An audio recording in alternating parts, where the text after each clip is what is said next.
Welcome everybody back into Nerd Sesh. As always, I'm Carson Brower, and alongside me is Logan Camden, and today we have put every Super Bowl champion in NFL history into a bracket, and we are going to go through each one of these matchups, and we are going to pick the greatest team in NFL history. This is going to be similar to what we did with the NBA. So all of the seeding here is determined first and foremost by the team's record over the entire season. And then when teams are tied in terms of record, which obviously happens a lot in the NFL, the tiebreaker is point differential, and teams are sorted by their point differential over the regular season and playoffs combined. So before anybody says, oh, why is this team seated here? Why is this team seated there? We've got nothing to do with that. That's just what the numbers say. We're going to make everything right when we pick the correct winners objectively in every one of these matchups. Isn't that right, LC the Kid? Yes, we're not going to make a mistake. We're going to have the exact perfect bracket. That is right. Now, I will say, as is always the criteria when we judge great players, when we judge great teams, we are judging them relative to their era. We are judging their dominance in the time, in the season in which they played. We are not envisioning, oh, what if the 1968 Jets went up against the 2025 Seahawks? Because that probably wouldn't go so well for the 68 Jets. But in their time... I don't know.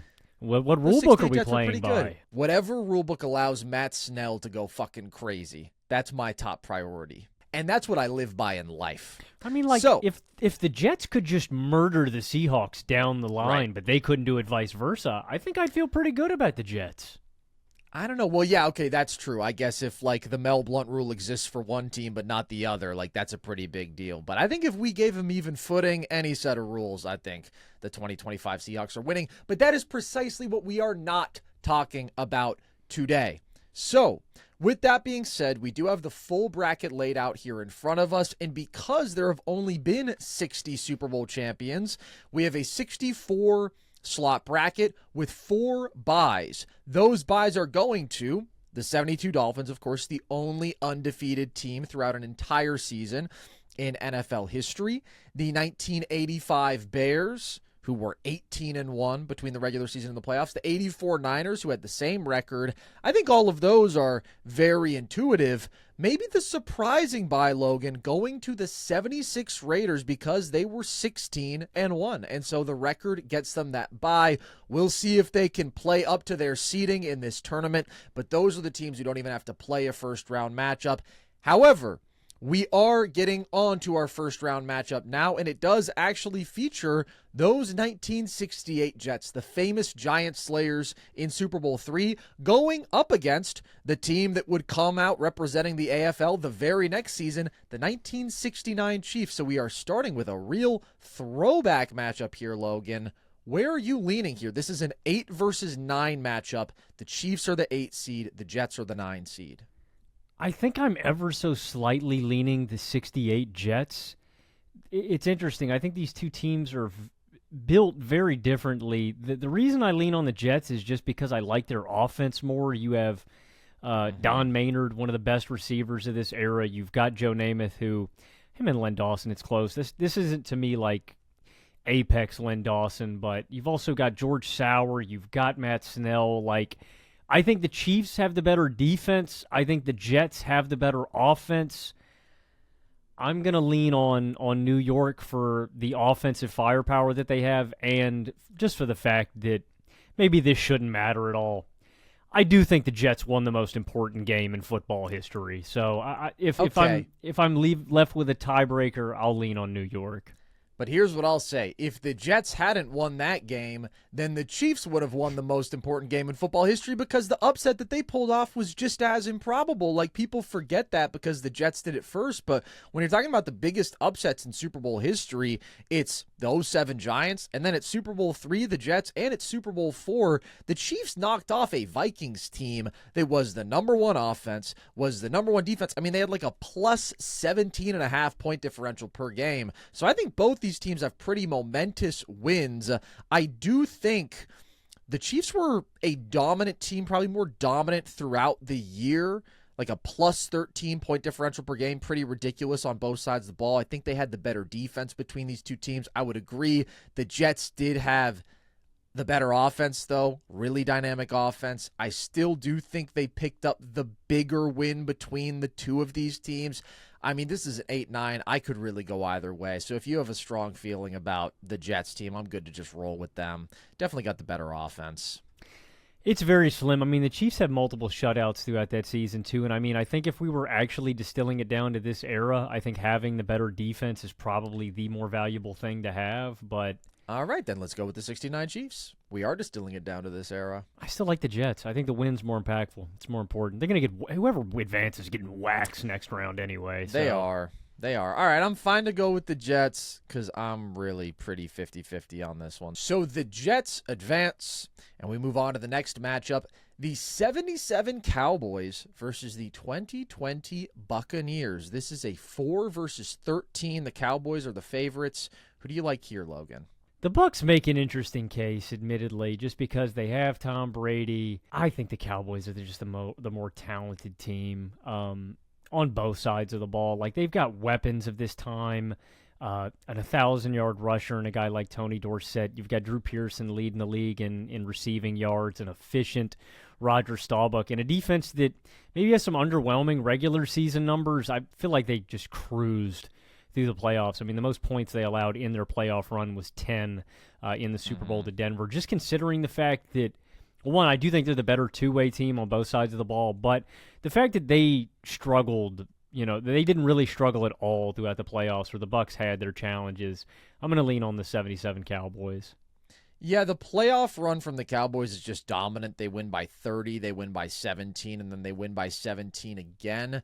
That being said, I do think that Bucs run is really impressive. They had to win 4 playoff games because they didn't have the most dominant regular season. I thought the Packers win. I mean, going Saints, Packers, Chiefs, 3 consecutive wins, very impressive. And of course, the Chiefs game was like the ceiling of this team realized, where it's like, yeah, they weren't the most dominant regular season defense, but that pass rush was absolutely ferocious. And then you have Brady throwing to Mike Evans and Godwin and Gronk. Like, I do think the Bucs reached this ceiling of being a really elite defensive team, and they were an elite offense throughout the entire year. But I do think if we're judging these teams relative to their competition, it is tough to overlook just the Cowboys being a dominant team, 15-2 overall on the year, and really blowing out the playoff field. So I do think that we should probably give it to Tom Landry and the boys. So let's go with the Cowboys here. All right. Next up, I mean, we got another old team versus another very modern team. The 66 Packers, your first ever Super Bowl champs, versus the 2021 Rams. This is a 5-12 matchup. Who do you like here, Logan? I feel pretty strongly about the Packers, man. Like, I think this is just a loaded kind of squad for this era. Again, I don't want to downplay this Rams team because I think they're really good. Matthew Stafford entering the fold, right, elevating what this team was capable of doing. Underrated year from Stafford, 41 TDs. Cooper Kupp, the Triple Crown leader this year, right? Like, this was a volatile, explosive offense with 2 pretty elite cornerstones in Aaron Donald and Matthew Stafford on both sides of the ball. This Packers team is just loaded, man. You've got Bart Starr, MVP, immaculate in Super Bowls. The guy threw 14 TDs to 3 picks. That is unprecedented. Led the league in completion percentage this year. You've got Jim Taylor in the backfield, man. Like, an elite defense behind. Like, I just think this Packers team is pretty loaded. Yeah, you can't really go wrong with Jim Taylor and the boys, can you? I do think this Rams team was good. Definitely not one of the stronger regular season teams that we've seen win a Super Bowl, but very talented. Not that great as a regular season defense, but did step it up in the playoffs, and obviously very star-studded on both sides of the ball, but I just don't think they have the end-to-end dominance of that Packers team, and so I agree with you. I think that it is Green Bay who advances, as the old teams are doing pretty well to start. Let's see if they can keep that up. Okay, now we are walking into a 2 versus 15 matchup. The 98 Broncos repeating versus the 2012 Ravens, who won from a wild card spot. Yeah, I feel pretty confidently about the 98 Broncos here, to keep it simple. I mean, the Ravens' run is super improbable, super impressive. The Joe Flacco heroics throughout the playoffs into the Super Bowl, the Jacoby Jones play up the sideline, rest in peace to Jacoby. Like, there are so many great moments. Ultimately, this is a Ravens defense that, for the most part, is past their prime. This is still a really good unit with an older Ray Lewis, an older Ed Reed. Still got really impactful guys up front. I mean, this was a menacing group to run into. I hated when we had to play them. Haloti Ngata, Terrell Suggs. Like, this is... I don't want to downplay. This is a good Ravens team. To me, the Broncos lapped them. This is a volatile, explosive offense, and to me, one of the best offensive line and running back groups in NFL history. Like, that's the difference to me. I just think that this is a pretty great offense, whereas Baltimore, it's a little bit of a flukish run, and they were a above average team, I would say, on both sides of the ball. Although they do still have that, name value kind of power on defense.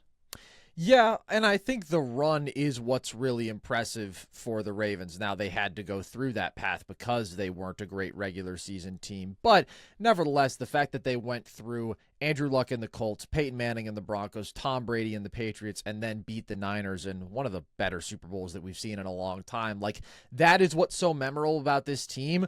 But the 98 Broncos were just like a totally dominant team. I would agree. One of the best offenses we've ever seen. Certainly one of the best rushing attacks between that offensive line, TD at like a top 5 running back peak ever. And then on top of that, they've got like one of the better 3-headed monsters in the receiving game we've ever seen with Ed McCaffrey, Rod Smith, and Shannon Sharp. And even though he's old, they still have Elway slinging the rock. Like, I just think this team is loaded. They dominated the regular season. They dominated the playoffs. I think this is a pretty easy one.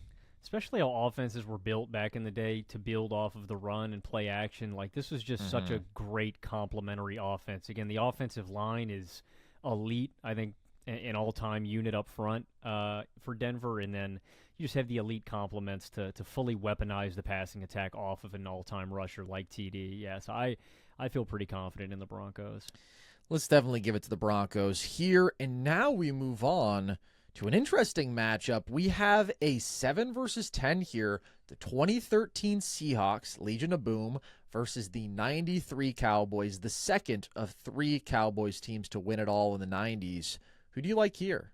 I like Seattle, but like a part of me feels like that's an all-time defensive unit. Yeah. Part of me also just wants to give the nod to 2013 because the Cowboys are going to have other cracks at it because they win 3 times in the 90s, but fuck, man, like the 90s Cowboys are just one of the most comically loaded and talented NFL teams of all time. I'm such good balance, elite offensive line play, elite position players in Michael Irvin, Emmitt Smith. Aikman, I think, is overrated, but like what they asked him to do, Aikman was a great game manager, and then defensively, they're a solid squad. I'm leaning Seattle because I think that's just one of the greatest defenses of all time. Yeah, I think it's Seattle here too.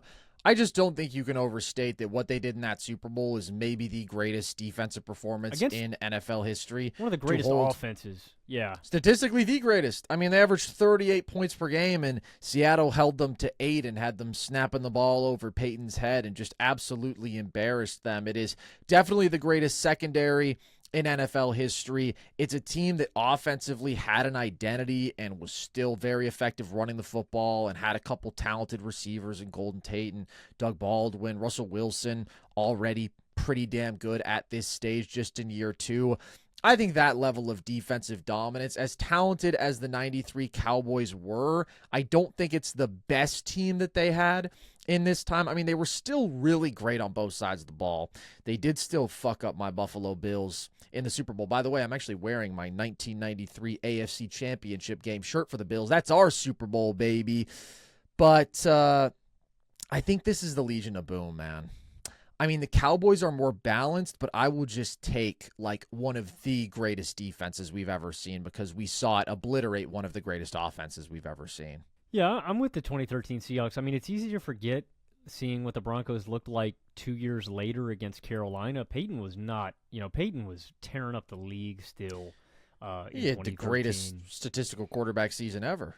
Well, yeah, I'm just saying that, I mean, you can kind of forget, like, just with how quick his fall off was. But, like, that is the most shocked I've ever been at the result of a Super Bowl outside, I think, of the Chiefs-Bucks. Those two I think of almost interchangeably, where it's really good defense versus really good offense. I mean, again, this is to a comical scale. It was one of the greatest defenses ever versus the greatest offense ever.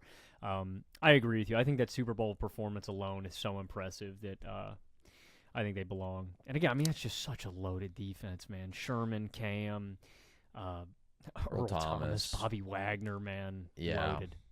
A little shout out to Brandon Browner. And, of course, Super Bowl MVP, Malcolm Smith. Smith.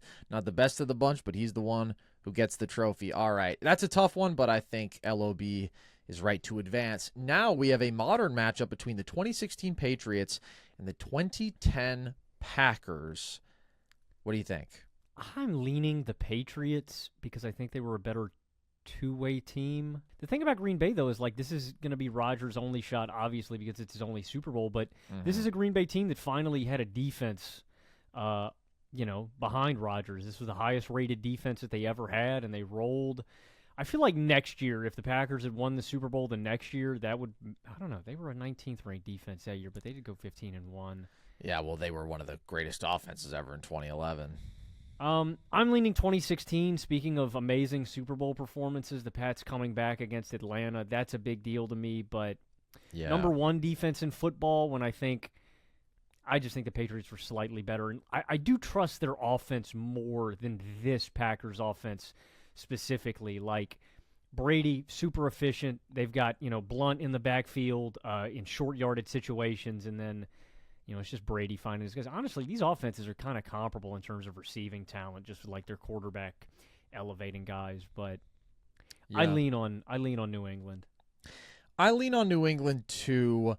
I do think just like Brady at this point was so unbelievably in control of the game. I mean, I think there's an argument that this is his best season. I think this was like a sneaky good running back room they had between Blunt and James White, who was just such a good receiving back. And then I think the receiving room was balanced. I mean, between the receivers and the tight ends, it was a good offensive line. It was a really good defense all around, especially if you look at the linebacking core and the secondary. Like, I just think the Patriots are the more complete team. And really, they were dominant end-to-end this year. I mean, they were 14-2 in the regular season. They were a top 3 offense. They were the number 1 scoring defense, win their first 2 playoff games easily, and then obviously they are very much tested in the Super Bowl, but they end up pulling off the greatest comeback in NFL history, certainly the greatest comeback in Super Bowl history, with just like a brilliant level of execution on both sides of the ball. I think this is the Patriots. I'm with you. All right, and so they advance. R.I.P. Aaron Rodgers. Too bad. So sad. We move on to a Bay Area battle. The 94 Niners versus the 83 Raiders, Logan. I think the 94 Niners are a sleeper team to go really far in this tournament. I mean, they are kind of a sleeping giant, I'd say, with like where their seating is. And I think that if this Niners team ran into anybody, I kind of mean this across. I think this team could beat like anybody. This offense was so explosive. Steve Young, his dual threat capabilities, how efficient he was as a decision maker. Ricky Waters is such an underrated running back in terms of his dual threat ability. You still got Jerry Rice damn near the peak of his powers, leading the league, 1,500 receiving yards. And then defensively is where I think you can overlook them because offensively this team dominates through the playoffs, drops 44 on the Bears, 38 on the Cowboys. They dropped 49 on, granted, I think it's one of the shittiest teams to ever play in a Super Bowl, the 94 Chargers. Stan Humphries. But that should have been the Steelers in this game, but they dunked their nuts on that Chargers team. Like, they just left no doubt. That's one of the most dominant Super Bowl performances ever. Steve Young put on an absolute clinic. Everybody did. Everybody was getting their numbers in that game. So, offensively, they take a lot of the shine, and then defensively, you look at some of the names here. Former Defensive Player of the Year, Dana Stubblefield. They've got another talented one in Bryant Young on the D-line.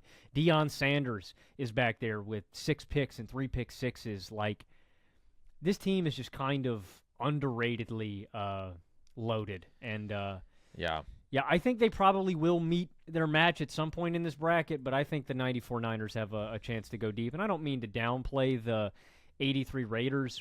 This is a cool team. You know, Marcus Allen is doing his thing.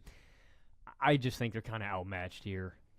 Yeah, I agree. Like you said, this Niners team is just loaded on both sides of the ball. Steve Young at one of the highest quarterback peaks we've ever seen, operating at his highest level. Elite weapons in, obviously, Jerry Rice, the greatest receiver ever, but like you said, Ricky Waters, John Taylor's a nice second receiver for them. And then defensively, you mentioned just like also really star-studded, good offensive line. Like there's just no hole in this Niners team. They were pretty much awesome at everything, and they did have one of the more dominant playoff runs that we've seen. And yes, the Super Bowl was sort of a walkover, but also don't forget the 1994 NFC title game, just in terms of two heavyweights, is one of the more hyped up games that we've ever seen, because you have the Cowboys coming off back-to-back Super Bowls, and like that was absolutely viewed as the de facto Super Bowl. The Niners took care of business in that one, and then they just dominated the other two teams that they faced in the playoffs. So I think this is a pretty easy advancement for them as the 6th seed, and I would agree, maybe a little bit underseeded in that slot. We move on to the next section of the bracket, where another Raiders team gets a bye here, so that's nice for the Raiders fans. Then we move on to the 8-9, the 1990 Giants, shout out another team that knocked off the Bills, and the 2006 Colts. Logan. This is interesting, because a lot of the '06 Colts regular numbers are going to sell short with the eraser Bob Sanders did when he was on the field. Carson and I bring this fact up quite often when we talk about teams with Bob Sanders or just Bob Sanders individually. The difference between him being on versus off the field this season was where they ended up ranking somewhere between the 23rd and 29th best defense in football to being the best defense in football when Bob Sanders was available. So if you're checking out these pages on Pro Football Reference, stuff like that, I think that context is really, really important. The dilemma that I have here is the Peyton Manning factor a little bit. The fact that even though they do win the Super Bowl, this is kind of a disappointing run from Peyton in terms of protecting the football, even into the Super Bowl against the Bears. I think the conference title game for both of these teams is doing a lot of heavy lifting, where the Colts knock off the Patriots in the AFC title game. The Giants this is incredible to me, they hold the 99ers to 13 points in that title game. That's Joe Montana, that's Jerry Rice. Like, that's with Jeff Hostetler at quarterback. True. And I don't know how to factor that into my calculus, too, Carson. Like, Jeff Hostetler winning multiple playoff games en route to an upset in the Super Bowl against a very good Bills team, too. Like, do I give the Giants bonus points for finishing the job with Hostetler? I kind of think I do. I don't think so. Oh, I think so, too. Well, I actually said I don't think so, but I think you don't? You could go either way. I don't know. I feel like you judge them based on who was on the field, but I guess you could make the counterpoint and say, all right, but then are you giving the Colts bonus points because Bob Sanders wasn't healthy the entire year, and you're like, they would have been even better if he had been? I think you can kind of go whatever way you want with that. I do think it's worth noting that this was the best Bills team out of the four that made the Super Bowl, and so that win is impressive for the Giants. Like, Bills were the best offense in football. They had just absolutely obliterated the Raiders in the AFC title game. And then, of course, Scott Norwood and whatnot ends up missing wide right. Yeah? Reinsert all that stuff that we said about Bob Sanders as a caveat to this fact. I've never seen a number like this on a team that, well, first of all, Bob also only played 4 games during the regular season. He played all of them in their playoff run. He came up with 2 interceptions. He had a forced fumble, too. I mean, the guy was a monster. Yeah. Carson, on the season, the Colts had the number 32 third down defense and the number 31 red zone defense. I don't think I've ever seen numbers that bad for a Super Bowl champ. Yeah, it's insane, and they were like the worst run defense in the NFL, I believe, and then fucking Bobby Sanders comes in, and they're an elite defense. And, like, honestly, that is kind of what's moving me towards the Colts. I think we think of the Colts of the 2000s, and we think, oh my God, some of the greatest offenses ever. They were an elite offense this year. And then you get to the playoffs, and it's their defense that's doing a lot of the heavy lifting, shutting out the Chiefs, holding them to 8, shutting down the Ravens, holding them to 6, and then shutting down the Bears. Now, admittedly, those aren't exactly the most dynamic offenses they're facing, but their defense was so much better with Sanders on the field. And then they do have the big test where their offense does step up and Peyton does make some big plays. Now, he made some mistakes even in that Patriots game, but they do win that shootout against the dominant team of this time. I could go either way with this one. I am leaning on the '06 Colts, though, even though We didn't get the best version of Peyton in this playoff run. There's no denying that. They were just so explosive offensively at their best. They were so dominant defensively at their best with Bob Sanders on the field. And I do feel like if we take these teams at their respective bests, I'm probably going with those 6 Colts.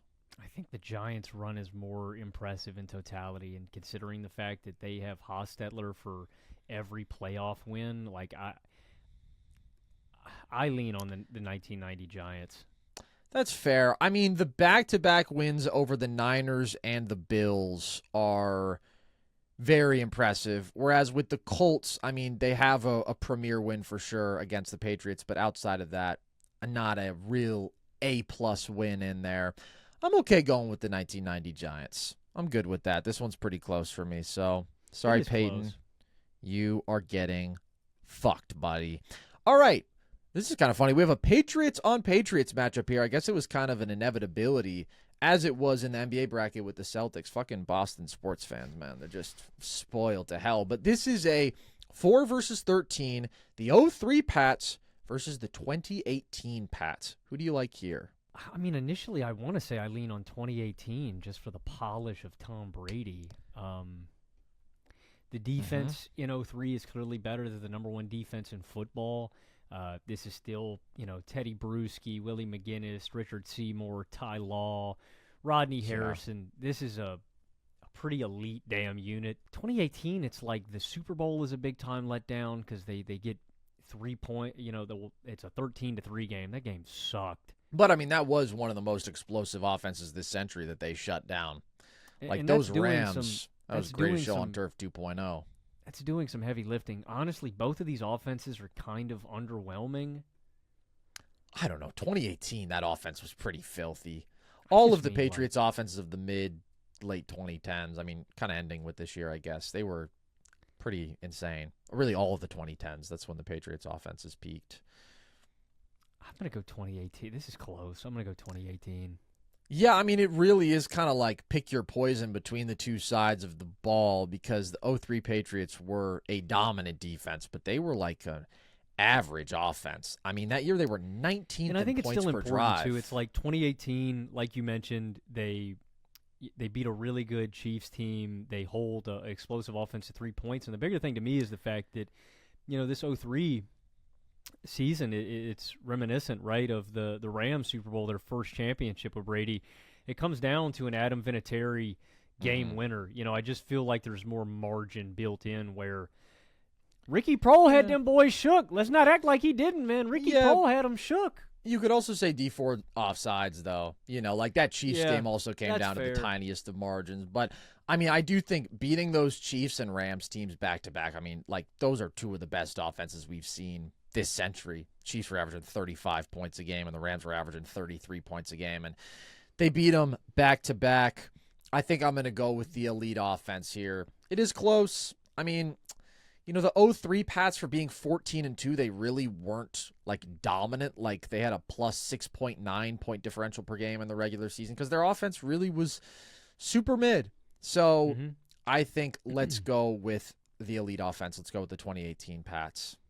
Well, and that's last thing I was just going to say. This is the year before they acquire Corey Dillon. I think that context is important, right? This isn't even the 05 team against Philly. This is Kevin Falk and, like, I think Antoine Smith maybe. Yeah, their run game sucked.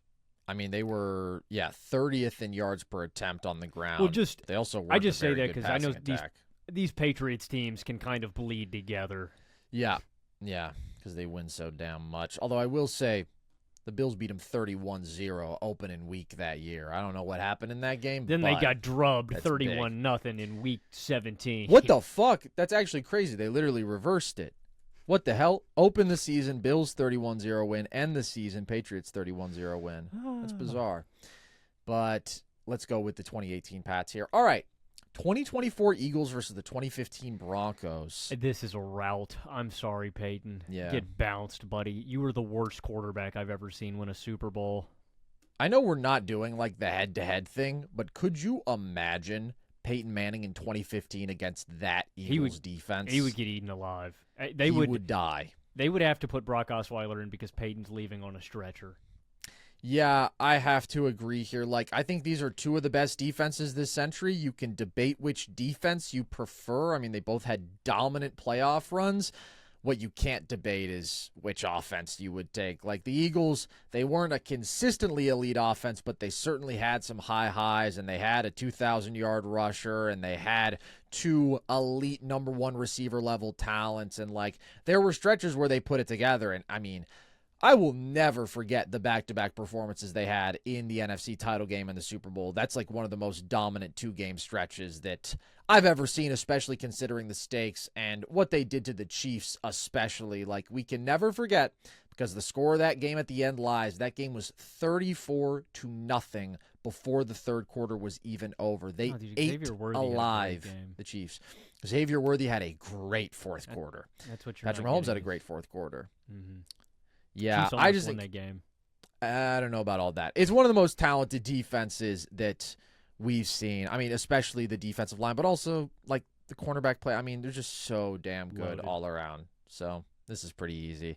I think the 24 Eagles are an interesting team to watch. I think they could maybe go pretty far, and they do advance as a 5 seed into the second round. Okay, this, Logan, is I think maybe a sneaky underrated team historically.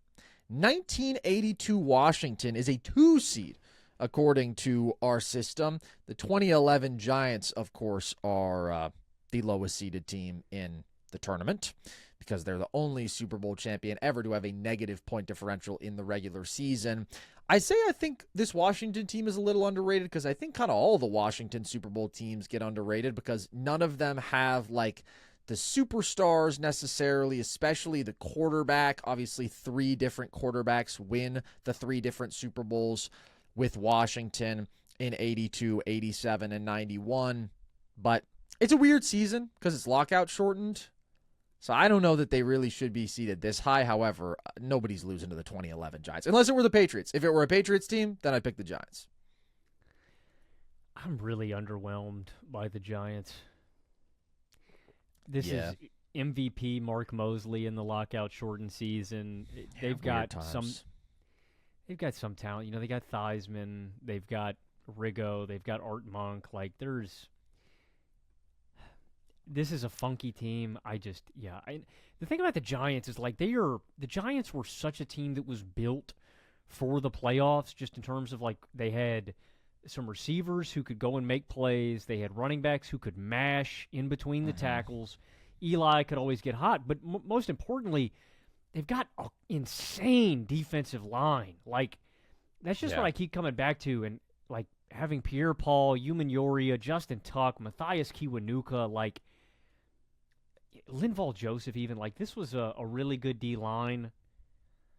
I agree with you, though. When I come back to it, I'm like, I couldn't pick anybody that was taking on the Giants. I'm underwhelmed by both of these teams. I would take Washington, I guess.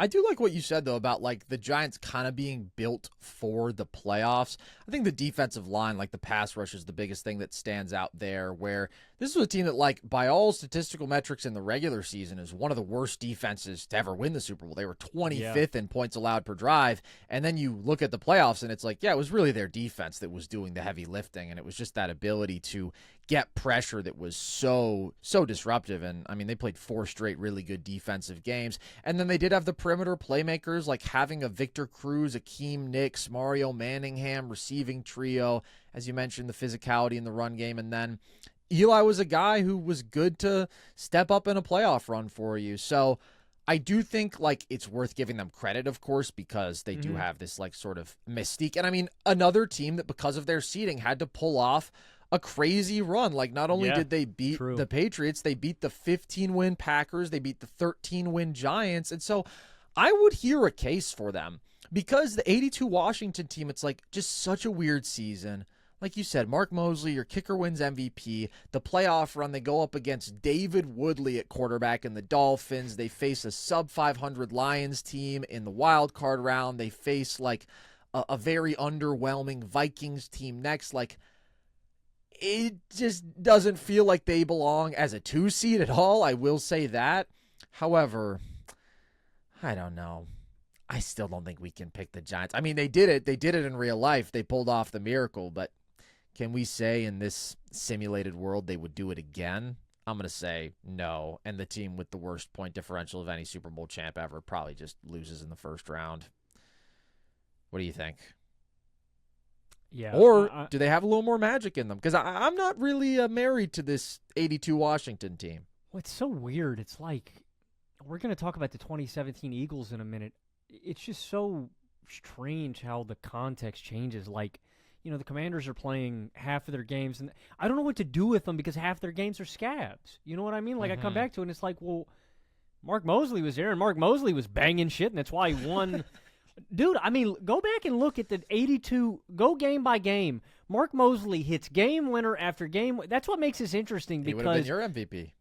You may be underwhelmed. There's a reason he won it. You may be underwhelmed by the Giants in totality, but it's like, it's not like Washington. Washington's record is good.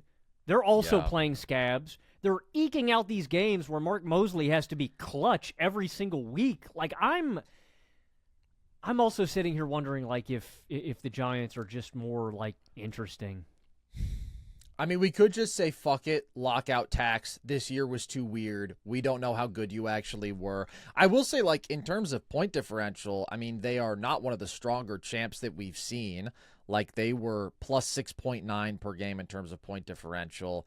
And like you said, I mean, a lot of close wins in the regular season. I think they're definitely overseeded here, but I could go either way, honestly. If we want to say, fuck it, Giants, playoff magic, it's alive and well, that's fine with me. I don't really know what to do with this 82 Washington team. What? Well, I mean, it's comical. Like, Mark Mosley is just Mr. Clutch. He's him, bro. He's that guy. Yeah, I mean, they do have good weapons, Rigo and Art Monk and whatnot. But the more I think about it, I'm like, maybe we just go with the Giants. I mean, that Giants playoff run is really impressive. Let's just hit the swerve, man. I'm sorry, Washington. Fuck it. Y'all get out of here. I opened up by saying anybody's beaten the 2011 Giants, and we end up picking the 2011 Giants. But you know what? I feel fine about it. Washington will have another team that can do some damage. Yeah, I concur. All right. Now we move on to a modern matchup. We've got the 2017 Eagles. This is Big Dick Nick Foles and the boys going up against the 2002 Buccaneers. This is a 7-10 matchup. I know where I'm leaning here, Logan. What are you feeling? I don't know what to do with the 2017 Eagles either because, like, they're so dominant, and this is Carson Wentz MVP. I completely wrote off Philadelphia after that injury. I remember distinctly I boycotted this Super Bowl because I said I was not watching this shit because I didn't think there was a chance that Tom Brady was going to lose to Nick Foles. So I had to go back and rewatch this Super Bowl after it happened. Yeah. I'm going to take – I know you're probably not going to be here with me.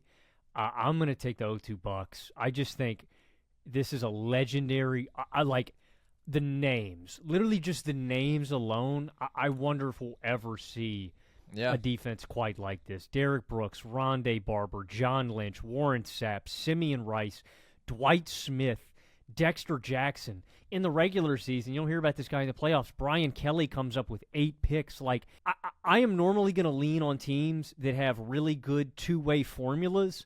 And so you look at this team and you may be like, oh, well, their defense is doing a lot of the heavy lifting, and it certainly is. Yeah. Offensively, Brad Johnson had a great year in terms of just controlling the game, the line of scrimmage. They had balance to their offense. This is not a great or elite offense by any means, but they were good enough, and this defense is just in all-time sort of talks. So that's why I would lean on the Bucs here. Well, buddy, we're leaning the same way. I'm with you. I think it's the 0-2 Bucs. I do think, like, the 2017 Eagles, they just had an awesome season. And we think about what the offense did when it was Wentz making his MVP case, and then obviously Foles steps in and has, like, one of the great Super Bowl performances we've seen from a quarterback. But that defense was also really good. However, I mean, the 0-2 Bucs, like, you're talking about a top 5 defense in NFL history. And at that point in time, if it was them, if it was the Ravens, if it was the Patriots, like, the early 2000s were largely dictated by these dominant defenses. And this one was just about as good as any we've ever seen. And it just wreaked such havoc. I mean, an innovative defense, of course, with all the Tampa 2, but they just dominated the playoff field. I mean, The they one won their thing I first playoff mentioned- game by 25, their next by 17, their next by 27. They embarrassed Rich Gannon. Like, they're just dominant. I always tell this story when we talk about the 2002 Buccaneers-Raiders Super Bowl. What I always think is so fascinating about this is John Gruden was the head coach of the Raiders in 01. They let him go. They promote his guys up in, up a level, basically. Before the game, the Raiders are still dominant. They got Jerry Rice. They got Rich Gannon. They got Tim Brown. This is an awesome offense. They didn't change any of their signals on offense from when John Gruden was the head coach for this matchup. Pretty smart. It's preposterous, and that is why Rich Gannon had one of the worst Super Bowl performances of all time, and the Buccaneers routed them. I think it is such a fascinating piece of NFL history that how do you do that? Yeah, it's pretty fucking stupid, and it's going to be especially problematic when you've got, like, 5 of the greatest defensive players ever on the other side of the ball. I think this is, though, $2. Give me the GOAT-level defense, and fuck it. We'll make it work with Brad Johnson. They did. And, I mean, they really did dominate that playoff field. So, I like it, baby. Defense wins championships in the early 2000s, at least. Speaking of the early 2000s, we've got the 04 Patriots here going up against the 1980 Raiders. What are you thinking here, Logan? I'm definitely leaning the 04 Pats. You know, the 80 Raiders are a really good redemption story in terms of Jim Plunkett, former number 1 overall pick, kind of ridden off by the league. Former has Patriot. Has a good regular season, has a really good playoff run, and has an amazing Super Bowl. And that's what most people talk about with Plunkett. He wins Super Bowl MVP. I'm just kind of underwhelmed by this Raiders squad. The defense is the selling point. In my opinion, Lester Hayes, Mr. Stickum, 13 interceptions, wins Defensive Player of the Year. You got Ted Hendricks, like The Matt Stork. This is a good team, but this is a Patriots team that, like I mentioned earlier, brings Corey Dillon into the fold. This is another year of maturity for Tom Brady, and this is still a really elite defense, which again I think is the bedrock of this team. So I think the 04 Pats take this one for me.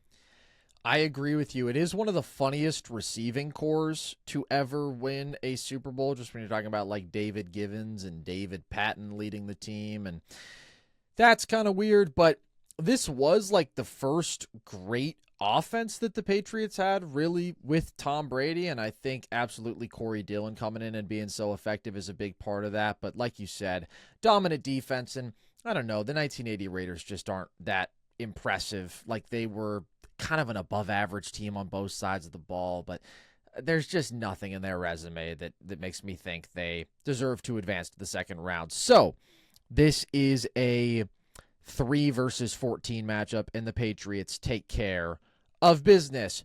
On to the final matchup of the first round. Oh, Logan, you may have some skin in the game in this one. The 2022 Chiefs versus the 2008 Steelers. This is a 6 versus 11 matchup. Who do you like here? Yeah, this isn't close to me. The Steelers are getting boat raced. I'm pretty easily taking the 22 Chiefs. I do just want to say, I know I'm a homer. I don't care how much Carson gives me shit for giving props to the Steelers. I'll do it because nobody else does. When we're talking about the greatest defenses of all time or of the modern era, I do think routinely and too often the 08 Steelers get overlooked. I think that this is such an elite unit. I think the most underrated football player in NFL history is Big Snack Casey Hampton. I routinely just think defensive tackles get underrated, and I think run-stopping defensive tackles get really underrated. And you just couldn't move the ball on the 08 Steelers. Like, the talent is unbelievable to me. The fact that you've got Ferrier and Foote in the middle, on the outside you've got Harrison and Woodley, both who have immaculate regular seasons. Woodley has one of the greatest playoff runs of all time. He notches 6 sacks up front. You've got Kiesel. You've got Smith. Back end, you've got Ryan Clark and Troy Polamalu. Again, I'll reiterate this. People always talk about the 70s Steelers changing rules and the Mel Blount rule. The '08 Steelers literally created the player safety initiative. They were knocking people out on the field. Like, let's go. They're not ever going to get the flowers or the love that they deserve. Frankly, this offense is one of the worst in this bracket. This offense is kind of hilarious, but this is an all-time defense, and I don't want anyone to take anything away from the Steelers on that end. I mean, in this season, they hold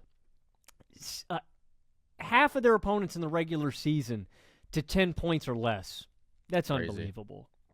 Yeah, it's one of the greatest defenses ever, no doubt, and I actually don't think this is like a clearing. I mean, I would go with the 22 Chiefs, but I think the Steelers are the more talented team. I just think, like, I've never seen a quarterback operating at a higher level than 2022 Patrick Mahomes. Like, to me, it's the greatest quarterback season in NFL history. What he did throughout that regular season and the playoffs, it was just spotless. It was like the perfect intersection of everything with him, the creativity with the incredible polish, with the clutch moments. Like, oh my God, he was just unbelievable this year and led a historically great offense in both the regular season and the playoffs without Tyreek Hill, right? Kelsey was still awesome this year, but Juju as his wide receiver one, and just so dominant. The defense was just okay, but this version of Patrick Mahomes and this offense, I think we have to take to advance.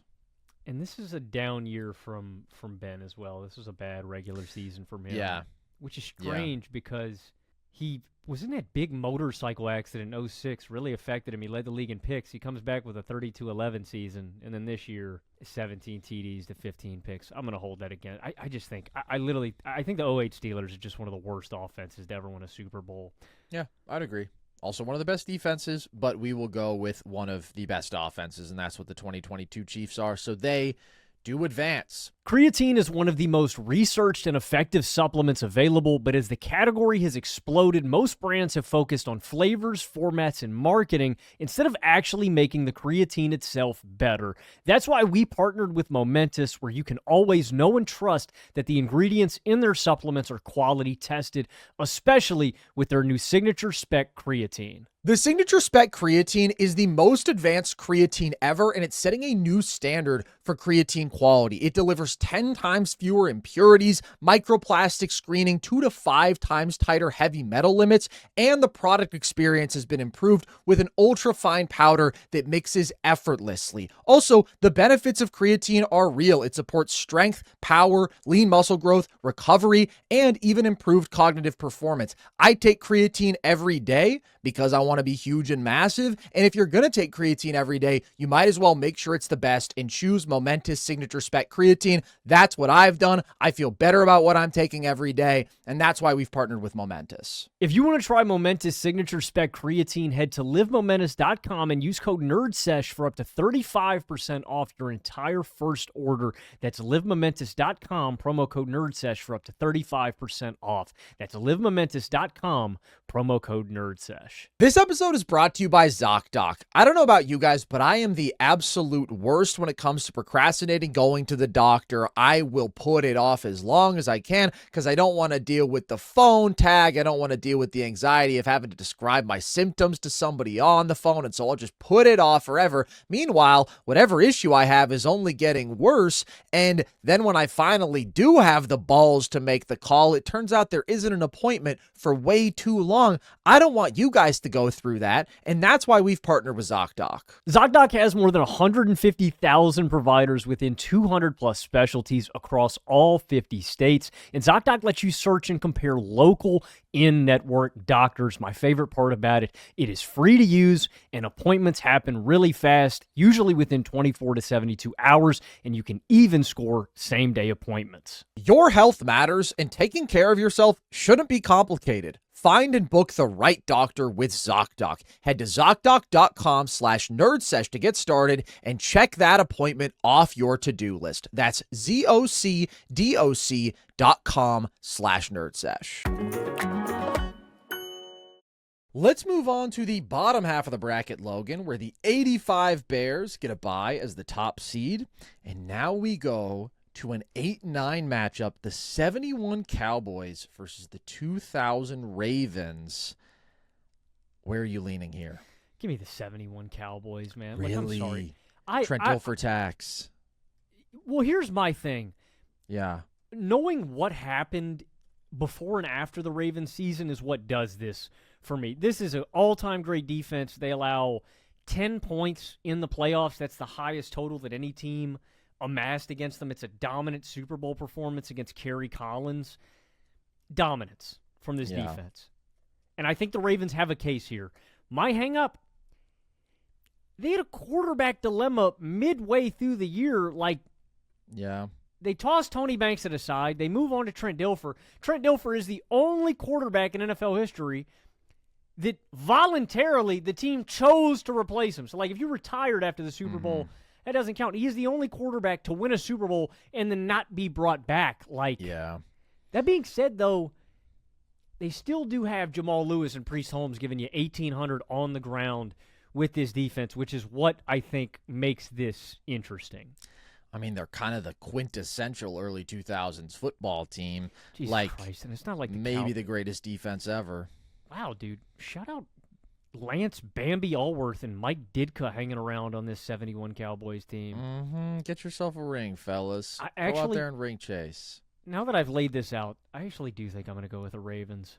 Dude, I think it's the Ravens. I mean, the 71 Cowboys, like, I want to give them their credit. Number one offense, like, better than a plus 13 point differential per game in the regular season. Pretty fucking nasty.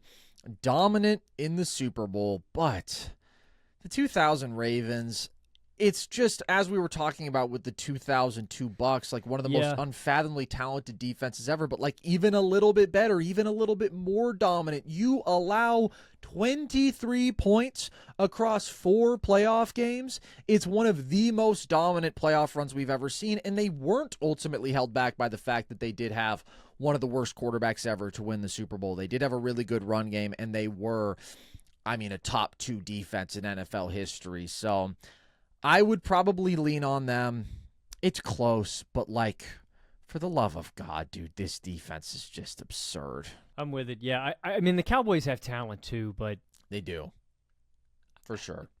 I think with similar logic to the Bucks, I think we roll with the Ravens. Let's do it, baby. Defense first. Although Brad Johnson, it's crazy saying Brad Johnson sure. clears, laps. Definitely, but also the Ravens' defense is even better than the Bucs' defense. I think ultimately they make pretty similar cases, both dominant playoff runs, and that means a lot to me, you know, when you just absolutely fucking obliterate everybody in front of you, and they did that. All right, now, Logan, we got a throwback matchup, the 75 Steelers versus the 67 Packers. This is a 4 versus 13. I would go with the 75 Steelers. I agree. This Packers team, not quite as impressive as the year before. This Steelers team, honestly, really good offense, and then obviously one of the greatest defenses we've ever seen, and I think this is pretty clear. I think so, too. I mean, I think that some of the numbers can kind of underrate, like, just the talent that the Steelers have. It's not normal for a team to have this many Hall of Famers, and, like, again, the numbers may underwhelm you. Lynn Swann and John Stallworth both, to me, are, you know, Hall of Fame talent. You pair that with one of the best running backs in the league at the time, Franco Harris. Terry Bradshaw wasn't in his infancy where he was like dragging this team down, and then defensively it is one of the greatest units of all time. So yeah, I definitely feel like this is the Steelers. Agreed. This is a strong Steelers team for sure. Very. Okay, now we got the 1970 Colts getting their redemption for Super Bowl III, going up against that 1987 Washington team. Who do you like here? This is a funky Washington team. They kind of all are. You know? It's a good point, man. Shout out Todd Bowles for being on this roster. Big ups to Todd Bowles for being on this roster. I'm going to go with the Colts because that is a gross Washington team. Well, all right. I mean, can we give them a little bit of credit? I mean, what's so wrong with Jay Schrader as your quarterback in the regular season? This is the grossest matchup of the first round. Don't disrespect Doug Williams in the Super Bowl, though. Don't disrespect what Doug Williams did in the Super Bowl. And don't disrespect Art Monk, a 3-time Super Bowl champion, and don't disrespect Gary Clark. Can we put the 07 Pats here in spot for these two teams? No, unfortunately not, because they didn't win a ring, and it don't mean a thing without a ring. That I being read said, about I that. agree. This is not a compelling first-round matchup. This is a mid-off, and I guess let's just give it to the fucking Colts. Let's just give it to the Colts, even though Johnny U was not nearly at his best at this point, even though they didn't even have like my favorite weapons at this point, like Raymond Berry and Lenny Moore. All those guys were gone. I still think we go with the Colts. Why? I don't really have a great reason. I think this is kind of just a mid-off. Yeah. Good luck next round, guys. Yep, seriously. You're going up against fucking Mel Blunt and the boys, buddy. Get ready to die. Okay. This is a 89 snooze Niners fest. versus the 07 Giants. Absolute Yeah, snooze fest. Coughing baby versus nuke. it is. But to be fair, that's what they would have said going into the Super Bowl in 2007. I mean, They you did can say just that. say that about like every possible matchup for either Giants team because they are sort of the Giant Slayers in their two runs. This But is the 89 one of the greatest Niners teams are of all time. could win the whole thing. They could could. win the whole thing. So they're going to advance. Just ridiculously stacked on both sides of the ball. Speaking of ridiculously stacked on both sides of the ball, 92 Cowboys up against the 79 Steelers. This is tough, man. This is a 7-10. What are you thinking? I mean, these are just straight up two of the most talented teams in NFL history. I don't think we can go wrong. I think 78 was Terry's absolute peak in totality. This is a good playoff run from Terry, a really good Super Bowl. You've still got a lot of the same supporting cast. I mean, this to me is about as good as the 75 team. I'm going to go with the 92 Cowboys because I think this is their best offensive run, and that matters to me. Like, they just left nothing to doubt. They cruised. Yeah. And I think there's another better version of the 79 team waiting in the 70s for the Steelers. So I think we put some it pains me to ever give the Cowboys credit for anything, but this is a really dominant offensive run from them. But both of these teams, if they were matched up against other teams, could go far. These are two of the most talented ever to me. Yeah, I agree. I think we go with the 92 Cowboys. I think the playoff run is really impressive. I mean, they obliterated the Bills, as everybody liked to do in the Super Bowl, but they also beat a really good Niners team in that playoff run. And I do think this one could go either way. I mean, really good teams on both sides of the ball. A little thing, just from different defenses of the past, Mm-hmm. I think this is the first year where Mean Joe started to regress a little bit. Even though they still win the Super Bowl, we have to nitpick when we get up here, and I think this is the start of regression from Terry and Mean Joe. So the Cowboys are this is an unbelievable team. It is an unbelievable team. I will say, if we are nitpicking, like, this team doesn't have all of like the signature Cowboy pieces at their best. Like, Darren Woodson is a rookie on this team, so he's not playing as big a role. They don't have Dion yet. Defensively, offensively, they don't have Larry Allen yet, but they were still pretty stacked. And I still think they advance, but it's close. Let's go with the 92 Cowboys, though. We move on to the 86 Giants versus the 23 Chiefs. Interesting. This is a 3 versus 14. And the 86 Giants, one of the most dominant playoff runs in NFL history. I think the resume with them is just better. I agree. I think the angle for the Chiefs has to be it was the best defense they had, like by far. This was an elite defense. And they had Patrick Mahomes, and he was so good in the clutch and in the playoffs.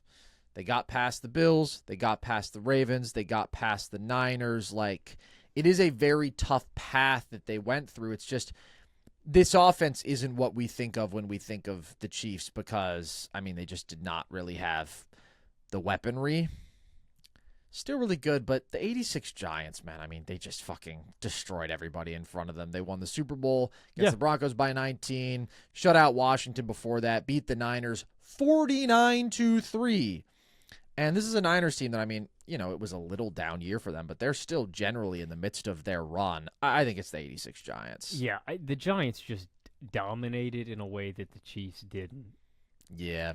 It's pretty I simple. agree. Yeah, it's that simple to me. It is, but I do think there's an argument that the Chiefs faced the tougher path. And, I mean, they were kind of built to, grind out those close games. They did it. The best defense in the NFL, arguably, and the best quarterback in the NFL. It was a good combo, but they definitely couldn't open things up on you like the Giants could. And the Giants opened things up on a lot of teams.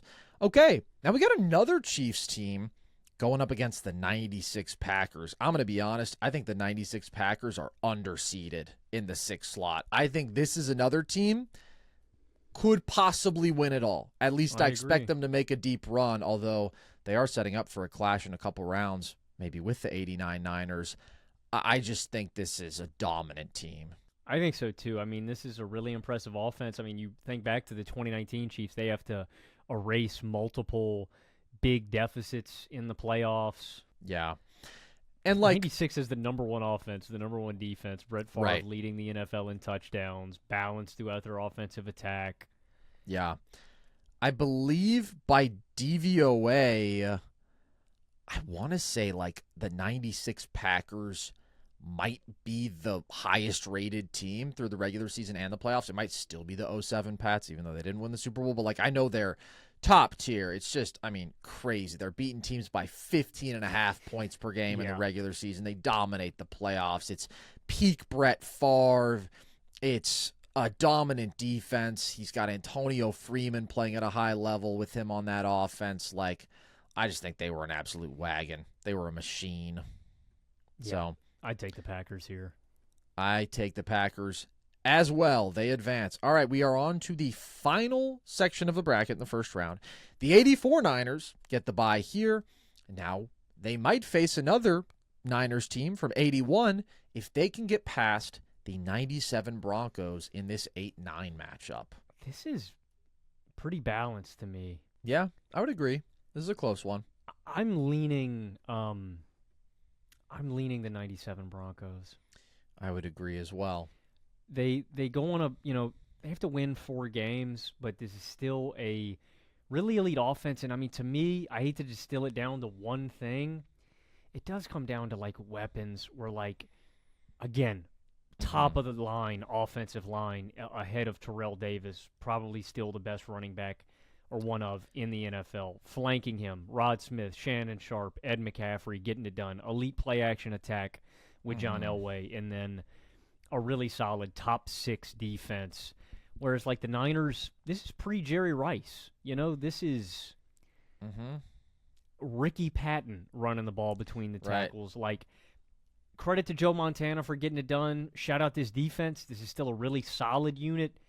I just think the Broncos are more talented. Yeah, it's not peak Montana, and it's a team that, kind of barely snuck by against the Cowboys. And I look at the 97 Broncos, and I'm like, they're just not that different from the 98 team. They're pretty damn similar, and I'm pretty high on the 98 Broncos. So I agree. I think we take the firepower that they have. We take that dominant offense, the unstoppable run game, and the elite passing attack, and they are going to advance for us. Okay, next matchup.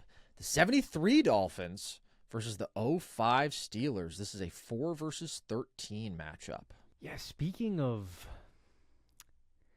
kind of underwhelming, you can get underwhelmed by the 05 Steelers resume alone.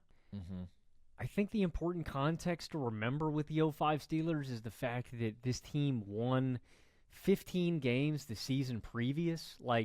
I just say that to contextualize that I think this team was better than their 11-5 record and the wild card appearance would indicate. But I think they kind of get dominated by the Dolphins. What it comes down to me, that team is better, the 05 Steelers. They bring Willie Parker into the fold. They draft Heath Miller. Those were really important additions to this team. That's just for context. The 73 Dolphins have 2 things that they are elite at. They have an elite defense, an elite 2 to 3-headed monster. Some people include Jim Kick in that. I really think it's Mercury Morris and Larry Zonka handling business, but shout out to the Jim Kick truthers, though.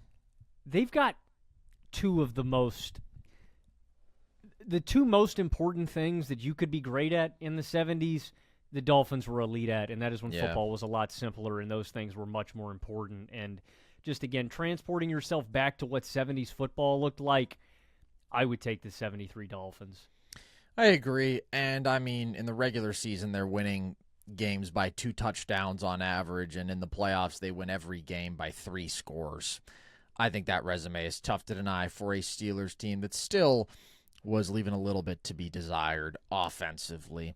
Okay, we have another Steelers team here, 1974, but they're the underdog against the 5-seeded 2025 Seahawks. I think the Seahawks advance here. Easy, yeah. Yeah. This is, if there's a Steelers team that you're going to poke holes in, it's going to be the 74 squad. I just want to bring up L.C. Greenwood before Super Bowl IX against Minnesota was in the hospital, was dealing with an illness. I think either day of or day before the Super Bowl, gets out of the hospital after losing like 10 to 20 pounds, still plays in the game, ends up helping the Steelers win that Super Bowl. Average really incredible 70s story. Steelers lore. Average 1970s football story. The only thing that surprises me is that everybody he loved wasn't also killed that same day, and that he didn't have 3 broken legs. But this is young Terry Bradshaw that was unreliable, that midseason they turned to Joe Gilliam. Like, if there's a Steelers team in the 70s you're going to poke holes in, it's this one. I also just think the Seahawks are like a really strong Super Bowl champ. They're underrated, man. They've been kind of disrespected after like this. I don't know if this is ridiculous to say. I don't think there's a ton of gap, like a ton of separation between like the 25 Seahawks and the 24 Eagles to me. Not at all. I think that they're like very similar. And I might take the 25 Seahawks. Like, I think they're both strong Super Bowl champs. Like, you know how the sentiment afterwards, everybody's like, oh, this Eagles team is kind of all-time great. Mm-hmm. And then it's like Seattle, they're just like, fuck them. I would put Seattle right up there with them. I agree, dude. One of the best teams in terms of point differential, DVOA this century. And, I mean, one of the best defenses we've seen in a long time for sure, but also an elite offense and an elite special teams unit. And I just think they checked every box, and that's why they were such a dominant team this year and beat like a real heavyweight hitter in the Rams, and then just destroyed the Niners, destroyed the Patriots. I look at this defense, and it's one of the more stacked that we've seen in a long, long time. Elite at stopping the run, ridiculous secondary in terms of defending the pass, like truly could do it all defensively. And then they've got one of the best weapons we've seen in a long time in JSN. And obviously K9 was awesome in that Super Bowl for them, and just a really good running back. So, yeah, I'm pretty high on the Seahawks. I think they advance comfortably here. All right, we've got another highly seeded Washington team here, the 1991 squad, going up against the 88 Niners. Who do you like here, Logan? Are we going to do it to Washington again? I don't want to. I think this is the team that deserves to advance. I do too. I think this is a really dominant team. I mean, in terms of point differential, like towards the very top of the list all time, number 1 offense, number 2 defense, and really dominant playoff run. Destroyed the Falcons, destroyed the Lions, pretty much destroyed the Bills. I think they deserve to advance. Again, they don't have the flashy quarterback name, but they were an awesome offense. Rippon actually had quite a good season for them. Really, like, just a dominant team in the trenches. And for all those reasons, I think they deserve to advance. And they did still have good weapons, too. Gary Clark, Art Monk, Ernest Biner, like, they're pretty stacked. Gerald Riggs is the short yardage back. Can't forget about old G. Riggs. So, you with me on that? Yeah, I just, this 88 Niners team is so damn good. Like, they're, this is, I just do want to give them some credit. Like, this is a really good football team, too. But yeah, I'm cool with going with Washington. Yeah, the 88 Niners had an underwhelming regular season. They were just 10-6, just like plus 4.7 in terms of point differential per game. Did have a good playoff run, but I think what Washington did end-to-end that year, they deserve to get the nod. Okay, we move on to the 09 Saints versus the 2014 Patriots. This is a fun, modern matchup. Who do you like here, Logan? This is a 7 versus a 10. I want to hold the Deflategate and Malcolm Butler tax against the 2014 Patriots. Oh. Well, okay, I don't know if there's a Malcolm Butler tax, but Deflategate, Sure. Fuck them. My hang-up is, do we hit the Saints with a bounty gate tax? It's such a good point. Let's just throw them both out of the tournament. Let's get, I don't know, man, like the fucking disqualify both 2025 of Bills in there, or the 2024 Bills in there. Let's just throw some other team that clearly is good enough to win the Super Bowl, and let's get them in there. I hate them, but the 2014 Pats, I just think the Saints are one of the worst defenses to ever win a Super Bowl. Yeah, but counterpoint, timely turnovers in the playoff run. And also counterpoint, that offense was insane. One of the best offenses turnovers, we've seen. The Brett Favre pick, the Tracy Porter pick six, the onside kick in the Super Bowl. That's aura. And where does aura factor into this list? His aura. It's got to mean something. The Patriots were a better team, if I'm being honest. I mean, Deflategate. Look, we can talk about the state of the footballs, but it wasn't going to make a difference in that game because it was just an absolute fucking bludgeoning. And then beating that Seahawks team that was on top of the world, coming off of their own Super Bowl win, I think that this probably should be the Patriots just because, I mean, they were also an elite offense and their defense was a lot better than the Saints defense.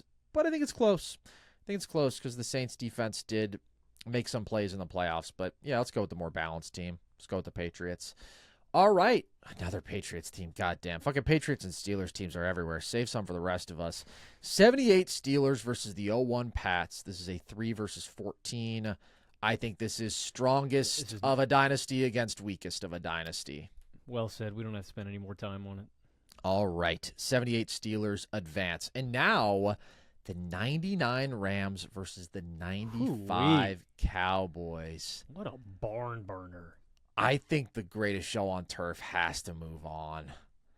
I mean, obviously the Cowboys are stacked, but like for my money, this is the greatest offense in NFL history. What they did overall from 99 to 01, but you're talking about two different players on the same offense who won MVP. You're talking about one of the greatest wide receiver duos in NFL history. Torrey Holt wasn't at his best yet, but he's still really fucking good. And then you got supporting pieces like Azir Hakim and Ricky Prohl, and you've got a brilliant mind coaching this team in Dick Vermeil, and they were also a top 5 defense this year. I don't know, like they could just hang 35 on anybody, and they got stops when they needed them in the playoffs. Again, like literally the most talented offense in NFL history, because I talk about all the glitz and the glamour and the skill position players. We also, of course, have to mention they had maybe the greatest offensive lineman in NFL history in Orlando Pace, and were just really good in the trenches on both sides of the ball. I'm going to argue for the greatest show on turf here. Are you going to push back against that? We will rally around Kurt Warner, and we will play good football. Hell yeah, baby. I was thinking the other day about, like, just how insane the Kurt Warner story is. I mean, of course, they made that viral movie about it. He was like, bagging the guy from groceries. Shazam. Bro, it's just like for a 28-year-old to come in. I mean, the guy was passed up on in the NFL draft 5 years before this, and he wins league MVP in his first, like, forget season as a starter, like his first NFL snaps effectively. It's just like he goes out there and then, yeah, he's the best quarterback in the NFL, leading the best offense in NFL history maybe. Like, it's fucking too good to be true. That's why they made that film, The Underdog Story, about it. But, like, I can't even wrap my head around it. I mean, what's crazy, too, is he was he was cast aside by the Packers, too. I remember he was, like, scared to go in a preseason game with Green Bay when he was backing up Brett Favre. He quits, bagging groceries. He goes to the Arena League. That is why I think the modern failing of the quarterback position, and it's because there literally are not enough reps for guys to get. That is why I think more importantly than anything else, I think the NFL needs a developmental league. Quarterback is the hardest position. That or cornerback, you can take your pick. Quarterback, the amount of processing that needs to go into the position, I think it's the hardest. Yeah. Guys literally just need reps. Like, it's not going to be 100%. A bunch. There's not going to be a bunch of guys that you send to the AFL, to the exit, whatever the developmental league is, right? Kurt Warner got better because he played all those snaps in the Arena League and got better. Tommy Maddox was a first-round quarterback to the Denver Broncos, has to go over to the NFL Europe because he's not ready, wins NFL Europe MVP, comes back and gives you a few years. Like, I think the biggest thing at quarterback is I literally think there are not enough snaps to be played, and that's why You're cooking. we have more busts and stuff like that. Like, I don't think it's a talent issue at quarterback at all. I literally think there's just not enough experience, man. I think about that a lot, just how many guys, again, Kurt Warner's an anomaly in the scope of sports history, Jason but like Tatum. how many guys have the talent that don't have the opportunity to see the fruit of their labor? You, my friend, are cooking. But I think that's part of the reason why we see so many of these quarterback resurgences Agreed. right now. It's like 100%. just get enough reps. You get enough time in the league, and dudes can put it together. It's such a mental position.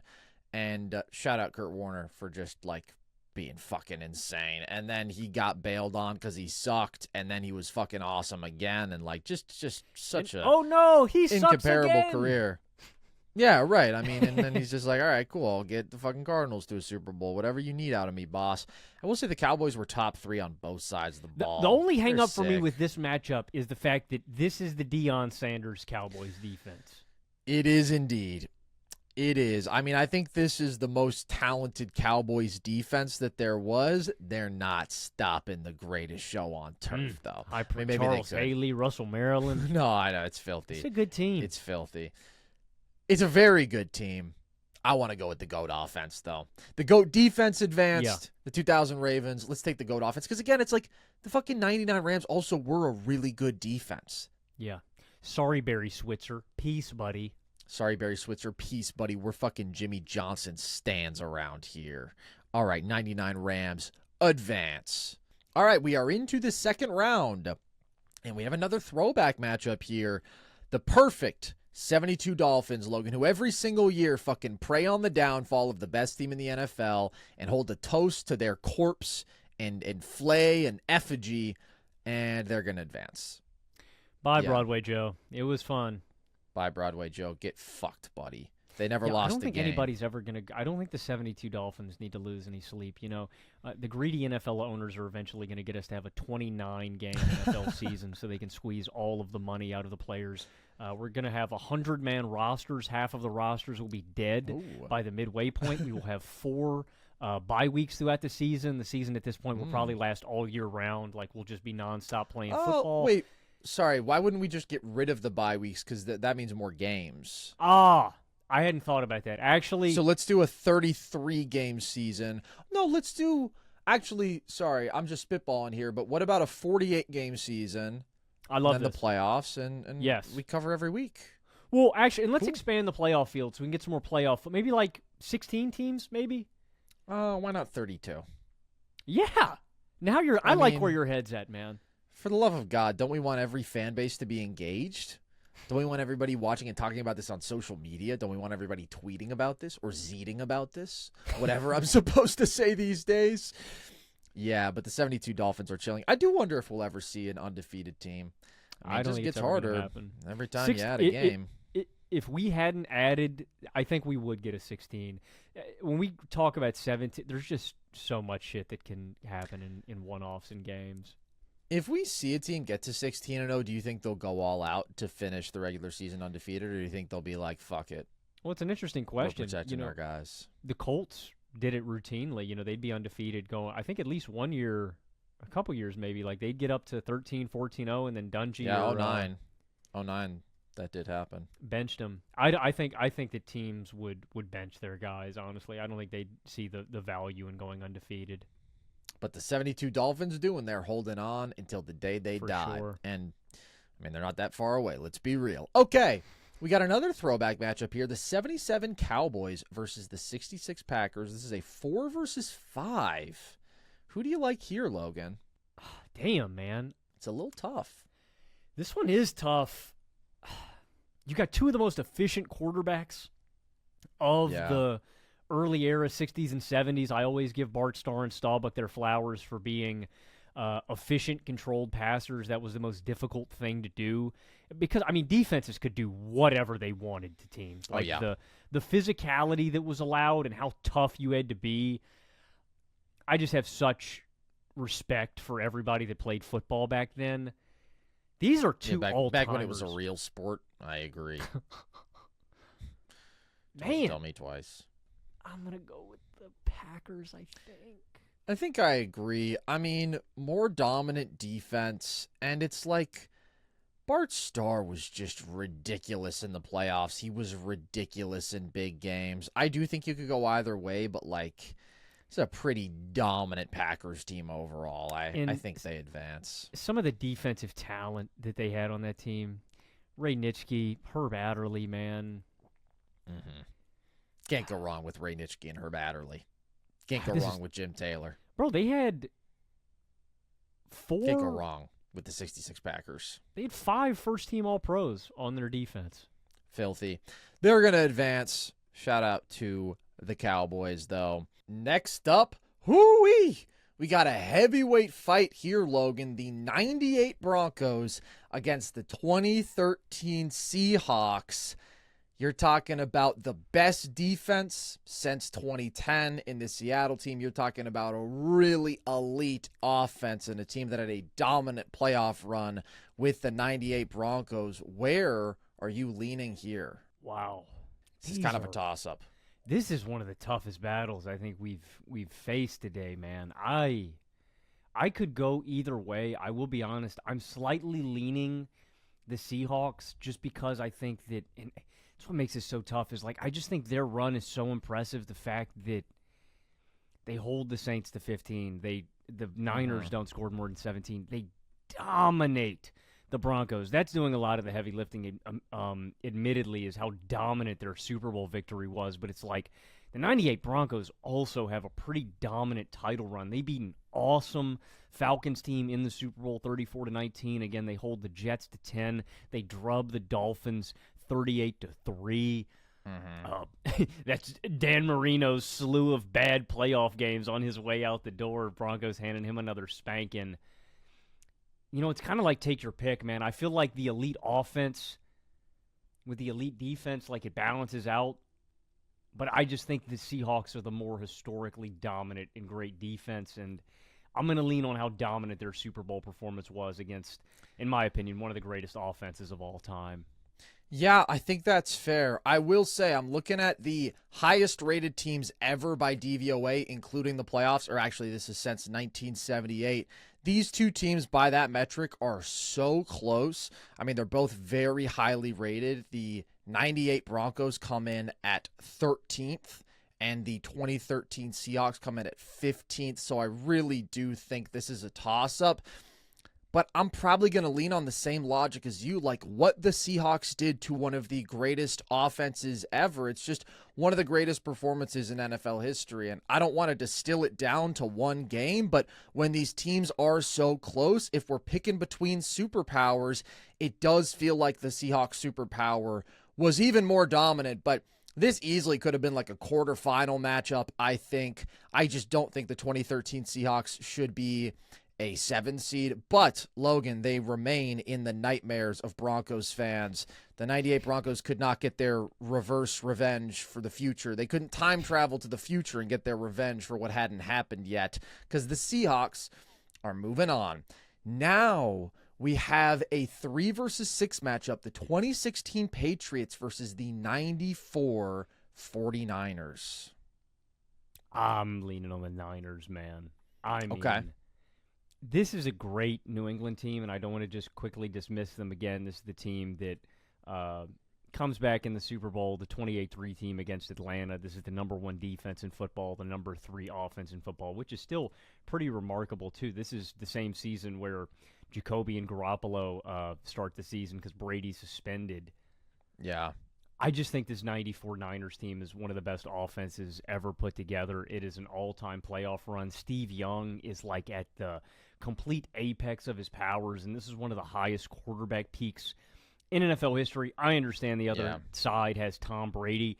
It's like the guy's 35 TDs in the year, 10 picks, leading the league in completion. Like, this is just Steve Young's magnum opus, obviously the moment, and I got the monkey off my back. Like, this is an all-time Niners team. Honestly, and I know the 89 team is dominant and one of the greatest units of all time, I don't look at them that differently. Like, this offense is explosive. They drubbed every team in the playoffs. They boat raced every team. And they're Yeah. a really talented defense, too. This 94 Niners team is loaded, and Steve Young, to me, this is the apex of him as a quarterback. Yeah, I don't think they're quite the 89 Niners, just because I think that playoff run was even more dominant. I think that defense was even more dominant. But in terms of the offense and in terms of the quarterback, I've said many times, I actually think Steve Young peaked higher than Joe Montana, and this is Steve Young at his absolute best. Both of these teams, though, I mean, dominant, really on both sides of the ball. I do think the Niners are the better offense, though. And the star power on this Niners team, we talked about it with Steve Young and Ricky Waters and Jerry Rice offensively with a stacked offensive line, and then defensively Bryant Young and Dana Stubblefield and Deion Sanders, man. I think we do go with the Niners. I do think they had the significantly more dominant playoff run, and that does matter. I mean, they just left, no doubt, a 29-point win, a 10-point win, and a 23-point Super Bowl blowout. And again, they did win one of the most high-leverage non-Super Bowls we've ever seen against the Cowboys in that NFC title game. So let's go with the 94 Niners. I think this is a tough one, but they're going to advance.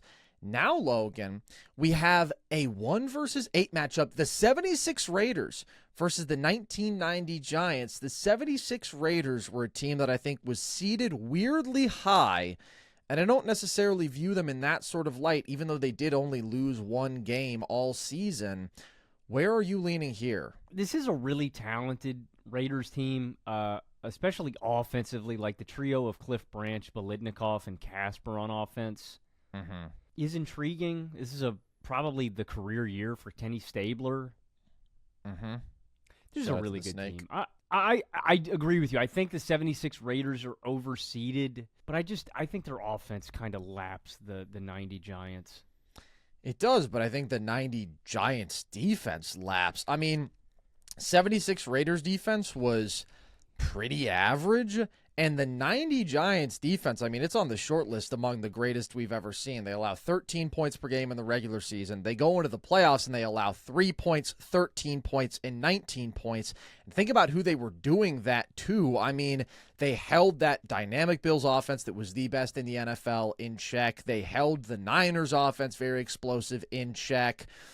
And also, like, I just think, yes, the offense is mediocre, but when you're talking about one of the all-time great defenses that outside of the 2000 Ravens and the 02 Bucks and the 85 Bears, like, it can make a case up against just about anybody. I'm kind of leaning on the Giants.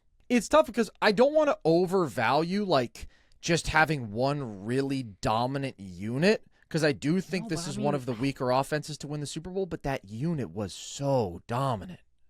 I mean, I'm like 50-50 with this one, man. I don't know what to do with the Hostetler equation, man. I gave the Giants points last time. Mm-hmm.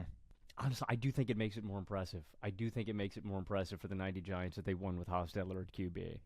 So are we going with the Giants? That would be my cool going. I mean, this was a bit of a toss-up to me, but you know me, man. I'm a sucker for old football. I'm a sucker for defense. You give me the defense pitch, I'm ready to jump. Yeah. All right. Well, fucking jump, baby. Jump high in the sky because the Giants are advancing. Now, a chance for a little Tom Brady revenge against the Eagles. We've got the 13-seeded 2018 Pats against the 5-seeded 24 Eagles. I agree. This is the 24 Give me Eagles. the 24 Eagles, man. What a team. Yeah, just an absolute wagon. One of the best defenses ever that had offensive superstar talent. And obviously they fell off like that this past year because they had the most disgusting offensive coordinator ever. But when you give them a really good offensive coordinator, and I mean their offensive line was the best in football, like I just think it's one of the most talented teams we've ever seen when you go position to position, just so many fucking studs. Always give props to the Patriots teams, of course, and this was a really good offense in 2018. Not their most dominant defense, just not their best team. Dominant defensive performance in the Super Bowl, but what the 24 Eagles did, it was just a different level of talent. So they will move on to the next round. Sorry, Tom Brady, you have been slayed by the Eagles again. All right. Now we have the Tom Brady Slayer 2011 Giants up against the 02 Bucks. I think this is a pretty easy one. Snooze fest. Yeah. I mean, this is like what if a really good playoff defense meets one of the GOAT playoff defenses and just a team that was way more consistently dominant end to end? I think the 0-2 Bucks were underseeded here. I'm going to come back to DVOA. They rank just one spot behind the 2013 Seahawks. They are 16th in DVOA over essentially the last 50 years, and one of the most dominant playoff runs we've ever seen, one of the greatest defenses we've ever seen. So, yeah, they're going to advance. All right, we got another Patriots team, the 0-4 Pats versus the 2022 Chiefs. Yeah, I feel pretty strongly about the 0-4 Pats. Like, this is a dominant team, and, like, you can kind of forget. From 0-3 to 0-4, this team won 21 straight games. From the midseason of 0-3 to the Steelers game in Pittsburgh, that was the only loss. Like, the Steelers snapped that 21-game winning streak with rookie Big Ben. The only other game the Pats lose that year is to Miami by 1 point. A little bit later in the season, they drubbed the Colts. They beat the Steelers, get their revenge on them in the AFC title game by 2 TDs. Really close battle against Philadelphia, but, like, again, if I was going to poke a hole in any of these early Pats teams, it would be how limited they are offensively. This is the year with Corey Dillon. Like, to me, this is a different kind of two-way beast than the Chiefs, where the Chiefs is a great all-time offense, but they just they struggled a little bit more and you know, left some things up in the air. This is a dominant kind of 0-4 Pats squad. I agree. I would go with the 0-4 Pats as well. Like, this is definitely the strongest of the first three-peat for them. There's an argument it's the best Patriots team that won a Super Bowl because they had the dominant best-in-the-league defenses of the early years, but then this was the first really elite offense that they had. And I just think that level of dominance on both sides of the ball is going to give them the edge. I mean, again, this offense was really good, but you look at the defense, and it's Richard Seymour and Willie McGinnis and Teddy Bruschi and Mike Vrabel, famous lover Mike Vrabel, and Ty Law and Rodney Harrison. Like, they're just stacked. So they are going to advance. But shout out to Patrick Mahomes for really a carry job. I do view the 2022 Super Bowl as a Mahomes and offensive carry job, but Mahomes making that offense as great as they were was absurd. Oh, my God. You couldn't have drawn up a better matchup in terms of the vibes here. We have the one-seeded 85 Bears, the Bears, against the 2000 Ravens. We are eating glass. We are stepping on glass. We are stabbing the other team with glass in this matchup. Nobody's scoring points. 3-0, the 85 Bears win. Yeah, I'm with you. The one thing I will say about the 85 Bears, though, that I think gets underrated and why they absolutely deserve to be a one seed, their offense was actually fucking awesome. Like, not only are they maybe the greatest defense ever, they also were a top 2 scoring offense that year, putting up almost 29 points per game. And in their playoff run, I mean, it's the most dominant playoff run, I would say, in NFL history. 21-0 shutout versus the Giants, 24-0 shutout versus the Rams, 46-10 versus the Patriots. Not a very good Patriots team that they faced in the Super Bowl, but still, man, like, these are 2 GOAT-level defenses. One offense is substantially better. One team went 18-1 with a plus 16 point differential per game in the regular season, and then they outscored their opponents 91-10 in the playoffs. The 85 Bears definitely have a chance to win this whole thing. So, sorry, Ravens, you got defense mogged. Okay, now we got a throwback matchup, Logan. The 75 Steelers versus the 1970 Colts. This is a 4-5. Yeah, I mean, I don't think this is the best Steelers team in the bracket, but I definitely still feel like it's the Steelers. Like, this is the steel curtain. I think this Colts team was lucky to advance. That was kind of a toss-up in the first round between them and Washington. The seeding is close here. I just feel like the Steelers clear in pretty much every category, if I'm being honest. Yeah, I agree. I mean, it's a historic defense. It was actually a more dynamic offense than that Colts team, and tested in the playoffs, but also, like, played some really good teams, played a really good Raiders team, played a really good Cowboys team, and just in terms of point differential, they were plus 15 per game in the regular season, whereas the Colts were not even plus 6. Like, I think the Steelers are just the better team here. 5 All-Pros, 8 Pro Bowlers on that defense this year. I mean, that's just fucking ridiculous. That's just insanity. All right. Speaking of a ridiculously talented team, wow, 2 ridiculously talented teams. The 89 Niners versus the 92 Cowboys. Wow. I will come back to DVOA real quick just because this is such a heavyweight matchup. Both these teams are in the top 8 in DVOA, including the playoffs. The 89 49ers are 4th. The 92 Cowboys are 8th. This is such a tough draw for the 92 Cowboys. That's really what it comes down to me. This is just bad seeding for them because I couldn't go against the 89 Niners this early. I just have them in such high regard.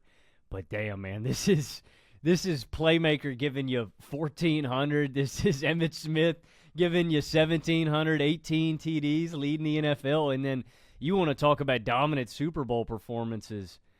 I mean, they just drove Buffalo 52-17. Thank you very much. Like, I just feel bad. This is where I wish the Cowboys had swapped with, like, the Colts or the Steelers or something, and maybe we could get this matchup a little bit down the line. The Cowboys definitely deserve to go further than this, but I can't vote against the 89 Niners.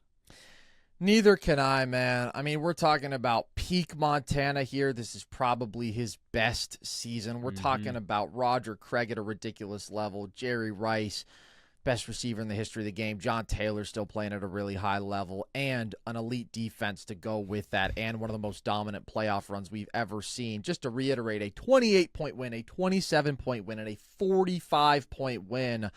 I'm with you. The 92 Cowboys definitely had the juice to go deeper than this, but the draw was not kind to them, and so the 89 Niners will advance.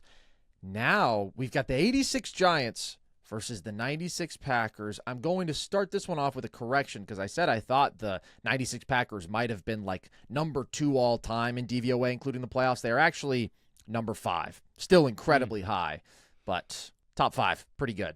This is a damn great Giants team, too. Like, we're getting down to the nitty-gritty in some of these matchups. I just feel bad. The Packers are just so dominant, man. They're the number 1 offense, the number 1 defense. I will say, the Giants' playoff run is so impressive. It is. They win by 46 in the divisional. They win by 17 in the conference title. And then, of course, the Broncos come up short, as they always did in this era, under Dan Reeves by 19 in the Super Bowl. So, another all-time great run. I mean, this is a classic of a defense. This is, you know, Lawrence Taylor winning MVP, 20.5 sacks, literally chewing glass. I'm going to take the 96 Packers. There's just such a large gap to me in terms of their offenses.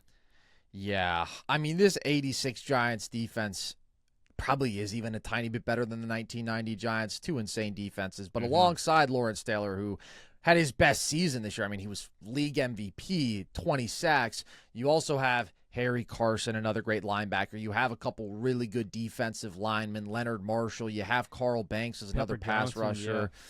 It's a really good – I don't think Pepper Johnson was on this team, actually. I think he was on the 1990 team. But well, I mean, Pepper Johnson was young, but he was always a good player. Oh, yeah, he was on this team. You're right. He was just a rookie, not an as big a role. But Carl Banks, regardless, too. I mean, they always had good linebackers, man.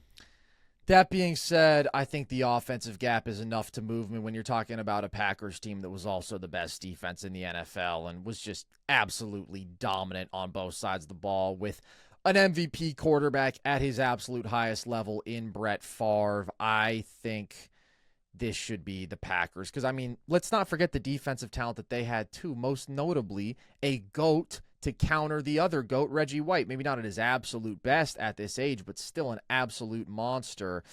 So I think this is the 96 Packers, and we're setting up for another heavyweight battle in the next round. I'll tell you what. We got another Niners team here, Logan. The 84 Niners versus the 97 Broncos. This is a 1 versus 9 seed. Yeah, I'm going to go with the 1 seed here. I'm going to go with the 84 Niners. The thing that makes this interesting is just the fact that this is still Jerry Rice doing his thing. This is Dwight Clark and Freddie Solomon with Wendell Tyler and Roger Craig in the backfield. How about that, man? A little dual running back action. Oh, yeah. I mean, this is just to me a more impressive regular season, a better two-way team, and a more impressive playoff run. The '97 Broncos were a wild card team, and they drubbed Jacksonville, but they played 3 really close games. Other than that, I think I prefer the '98 team ever so slightly. I actually think this is the worst of the two, and I just think the Niners were better end to end. So it is pre-Jerry Rice, but I would still take the Niners here. I agree. Number 2 scoring offense dropping 30 points per game. Number 1 scoring defense allowing just 14 points per game. And then in the playoffs, they win by 11, they win by 23, they win by 22. Just the epitome of dominance on both sides of the football. Holy shit. Yeah, pretty good. Shout out shout out to Dolphins for running the ball 9 times in the Super Bowl. You guys really established the run. Well, you can't do it against this fucking defense. Although if you throw on them, now they got Ronnie Lott. Now they got Dwight Hicks. Like, just a really stacked football team. So I do think they rightly advance. Okay. Ooh. We've got a Steelers-Seahawks matchup from a Steelers team. They beat the Seahawks, but they're not winning this one. It's 2005 Steelers against 2025 Seahawks. You want to talk about buy a hair, man, buy a shoestring, like the Big Ben making the game-saving tackle in the Colts game after the bus fumbles in the red zone. Mike Vanderjagt shanks the kick in the AFC title game. Big Ben being obviously a yard short on a touchdown in the Super Bowl. Sure. Like, this is the Steelers winning by the skin of their teeth. This was a team of destiny, but the Seahawks just clear the Steelers. Yeah, completely agreed. They got lucky against the Seahawks team that was not really Super Bowl caliber in '05. Now they're facing a fucking juggernaut and a team that, as we talked about, I think was underratedly dominant, one of the best defenses ever. Made an absolute statement, really end-to-end that year, but especially down the stretch and especially in the playoffs. I mean, they won 14 of their last 15 games, and their only loss was by the skin of their teeth to an elite Rams team, and that was in like the one Sam Darnold goof game that they got, and other than that, he was pretty good. So they are definitely going to advance pretty comfortably here. Now we move on to the 91 Washington team against the 2014 Patriots. This is a 2 versus 10. Yeah, I'd take 91 here. I'd take Washington. Total resume, end-to-end, Washington was just better. They go 14-2. They really don't sweat any of their games in the playoffs, whereas, the Patriots have to eke one out against Baltimore in the divisional. They have to eke one out against Seattle in the Super Bowl. Very good team. It's the same recipe as it always was. Tom Brady, mediocre weapons, a great defense. It's a really good formula, but the 91 Washington formula is just more dominant to me, so I lean on them. Yeah, really historically dominant team. In fact, Logan, by total DVOA, number 1. You're lying. No, I'm serious. By point differential per game in the Super Bowl era, number 7. Mark Rippon? Bro, it turns out a football team is made up of 53 guys, and they had a lot of fucking studs on this team. You know what's crazy? What? Dude, it is a dominant. I mean, they lose 2 games by 5 points. Like, that's incredible. Yeah, and their wins are fucking comfortable consistently. They opened the season with a 45-0 win. Then in week 3, they got a 34-0 win. Then in week 5, they have a 23-0 win. Then in week 7, they have a 42-17 win. They've got a 56-17 win, a 27-6 win. I mean, they're just blowing people out. And in the playoffs, they blew everybody out. So I think, again, they don't have the star power in terms of just like name brands, but they did have a lot of really good fucking players. And they were awesome on both sides of the ball, so I think they deserve to advance. Now, Logan, how about the ultimate defense versus offense matchup? We got the Steel Curtain at their best against the greatest show on turf at their best. Who do you like here? Yeah, I mean, I'm clearly biased in this, but the tiebreaker to me is the fact that this is the best Steelers offense of the 70s. I think this is the best team. I think this is the best collective defense that they have, but The difference to me is Terry Bradshaw. The fact that he is league MVP, that this is him actually putting up points. And, like, he still got Franco, he still got Stallworth, he still got Swan. But, like, the difference to me is Terry had improved to a point where, one, I think he deserved the award. But, like, that was the only thing really holding these teams back. It was always a dominant defense. And they have all those guys still in the fold. But to me, the difference is how elite this offense had become and how polished Terry was as a passer. So, I'm because of the offensive improvement, I'm going to go with the 78 Steelers.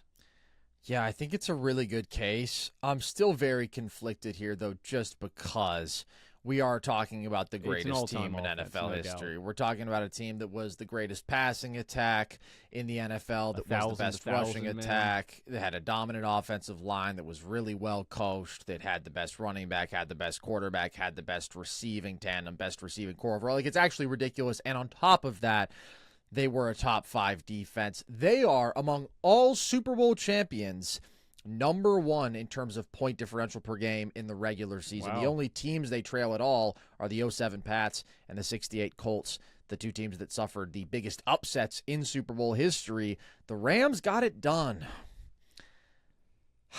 I'm conflicted on this one, man, because I think you're right. I do think this was a good Steelers offense, and it was a historic defense. But, man, I think I would go with the greatest show on turf. I just think that offense was so ridiculously potent, and the defense was still really good.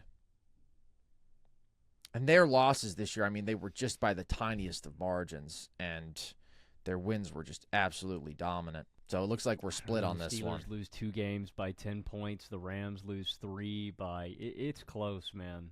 It is close. 3 by 14. It is very close. I just think the Steelers indeed. left less doubt in the play. Although the one thing I will say though is one of the Rams' losses is fake because they didn't really play dudes. I think they played dudes for like a half in the last game of the season against the Eagles. At least Kurt Warner, I know, didn't play that full game. But Logan, as you are our resident Steelers fan, I'm fine saying tie goes to your beloved team. I would probably go 99 Rams, but it's close enough that I'll compromise. I just think this is the best Steelers unit of the 70s. It definitely is, but it's also the greatest show on turf. But we'll advance the Steelers. To make you happy, buddy, there's nothing I wouldn't do. Thank you. All right, we are on to the Sweet 16. We got the 72 Dolphins versus the 66 Packers. Keep it moving. 72 Go ahead, Dolphins Miami. advance. Go ahead. We'll roll out the red carpet. You guys are going to meet your doom. But not just yet. Not against the 66 Packers. Wow. What a battle. 2013 Seahawks versus the 1994 San Francisco 49ers. Niners, baby. Oh, NFC West beef. You going to try Richard Sherman with a sorry-ass receiver like John Taylor? I don't know, dude. I'm leaning the Niners, man. I think I'm leaning Seattle here. Really? Yeah. I mean, you want to make the case for the Niners? It's ironic because I just argued a defense over an offense kind of deal here. These are really good two-way teams. The star power, man, the potency of this offense, the effectiveness of Steve Young. Like, I just think Steve was at such a high level, and, like, this offense has so many weapons. Jerry Rice still at the peak of his power. Also, this is an aside that has nothing to really do with anything. Dude, I was watching Jerry Rice highlights last night before I went to sleep. Him, like, at 42 years old with the Seahawks in his last year. That's stupid. Bro, he is so technically proficient. Like, he is the most... If you're an up-and... Like, just watch Jerry, man. Jerry... To create separation and to still be effective for that long, like, obviously he was a hell of an athlete and had great hands, but the most technically sound receiver of all time, too, man. That's how you get that much gas. That's what I'm going to lean on. I think the Niners have the better quarterback. I think they have the best weapon on the field, and I still think they have a great defense. I just think the offensive gap, to me, outweighs the defensive gap. Even though this is an all-time great, I'd say top 5 to top 10 kind of unit defensively. I want to agree with you, and I'm close to agreeing with you, but I don't know. Like, the Seahawks defense was really that dominant. It's like we took them over the 98 Broncos on the back of how dominant that defense was. And again, this was still a good offense. Like, 2013 Seahawks have had a fucking murderer's row already. They knocked off the 93 Cowboys. They knocked off the 98 Broncos. I think I probably take them over the 94 Niners because I think between these two teams, if I'm picking one unit, I am absolutely picking the 2013 Seahawks defense. And the Niners, yeah, I would say they're a little bit more balanced, but there's still a gap. There's a gap between these defenses, and the Seahawks offense was pretty good. I think they're the slightly more dominant football team. I mean, you gave me the edge on the 75 Steelers. I can concede. I edged you there. Will... You edged me here. We call it even. Everybody leaves happy. We shake hands. Sounds like a good fucking Thursday to me. I'll respectfully disagree. Okay. Yeah, I'm good with a respectful disagreement, but let's do it. Let's keep it moving forward, man. That's an all-time unit. I think it's really, really close, but I do prefer the Niners offense. Like, they make a good argument for being the best team I have watched in real time in my life. And so I want to give them their props for that. But you know who else kind of makes an argument for that title, Logan? The 2024 Eagles going up against the 1990 Giants. Yeah, an NFC East battle. I think this has to be the 2024 Eagles. Two dominant defenses, one offense is significantly more explosive, more dynamic, more talented. Speaking of which, keep it pushing, man. Speaking of which, now we got an early 2000s battle. The 0-2 Bucks against the 0-4 Pats. This is another heavyweight matchup. I mean, that's what we expect at this point in the tournament. I'll refer back to the DVOA here. 2004 Pats are 10th. The 0-2 Bucks are 16th. So there's not a big gap there. Where are you leaning here? I'm leaning the Pats. I think the gap in offensive. Yeah. Like Seattle, like this is an all-time defense. They deserve a ton of credit, but I don't know, man. Speaking of like some of the most dominant teams of my lifetime, like I do consider the Patriots to be in that kind of inner circle. This is, for my money, I think the best Pats champ. I agree that they deserve to move on. It's like the offense was enough of a vulnerability with the Bucks where like they did lose a game in which they scored 7. They lost a game in which they scored 10. Now in the playoffs, they were absolutely dominant, but I think the consistency throughout this year, the dependability of just comparing an offense that was 21st in net yards per pass attempt and 28th in yards per rush attempt, that's what the Bucks were, to a really elite offense in New England. I think as great as the 0-2 Bucks defense is, and it's better than the 0-4 Pats, the 0-4 Pats are still an awesome defense. And so I do think that they deserve to move on as the more balanced, complete football team. Now, we got another fucking glass eater matchup here. The 85 Bears versus the 75 Steelers. What do you think, Logan? Give me the Bears. This is one of the most dominant teams in NFL history. Like I love my Steelers. I do. This is not the best Steelers unit. This is one of the best teams ever. I agree. Let's keep it pushing. Now, the 89 Niners versus the 96 Packers. Wow. What are you thinking here? Damn. Damn is right.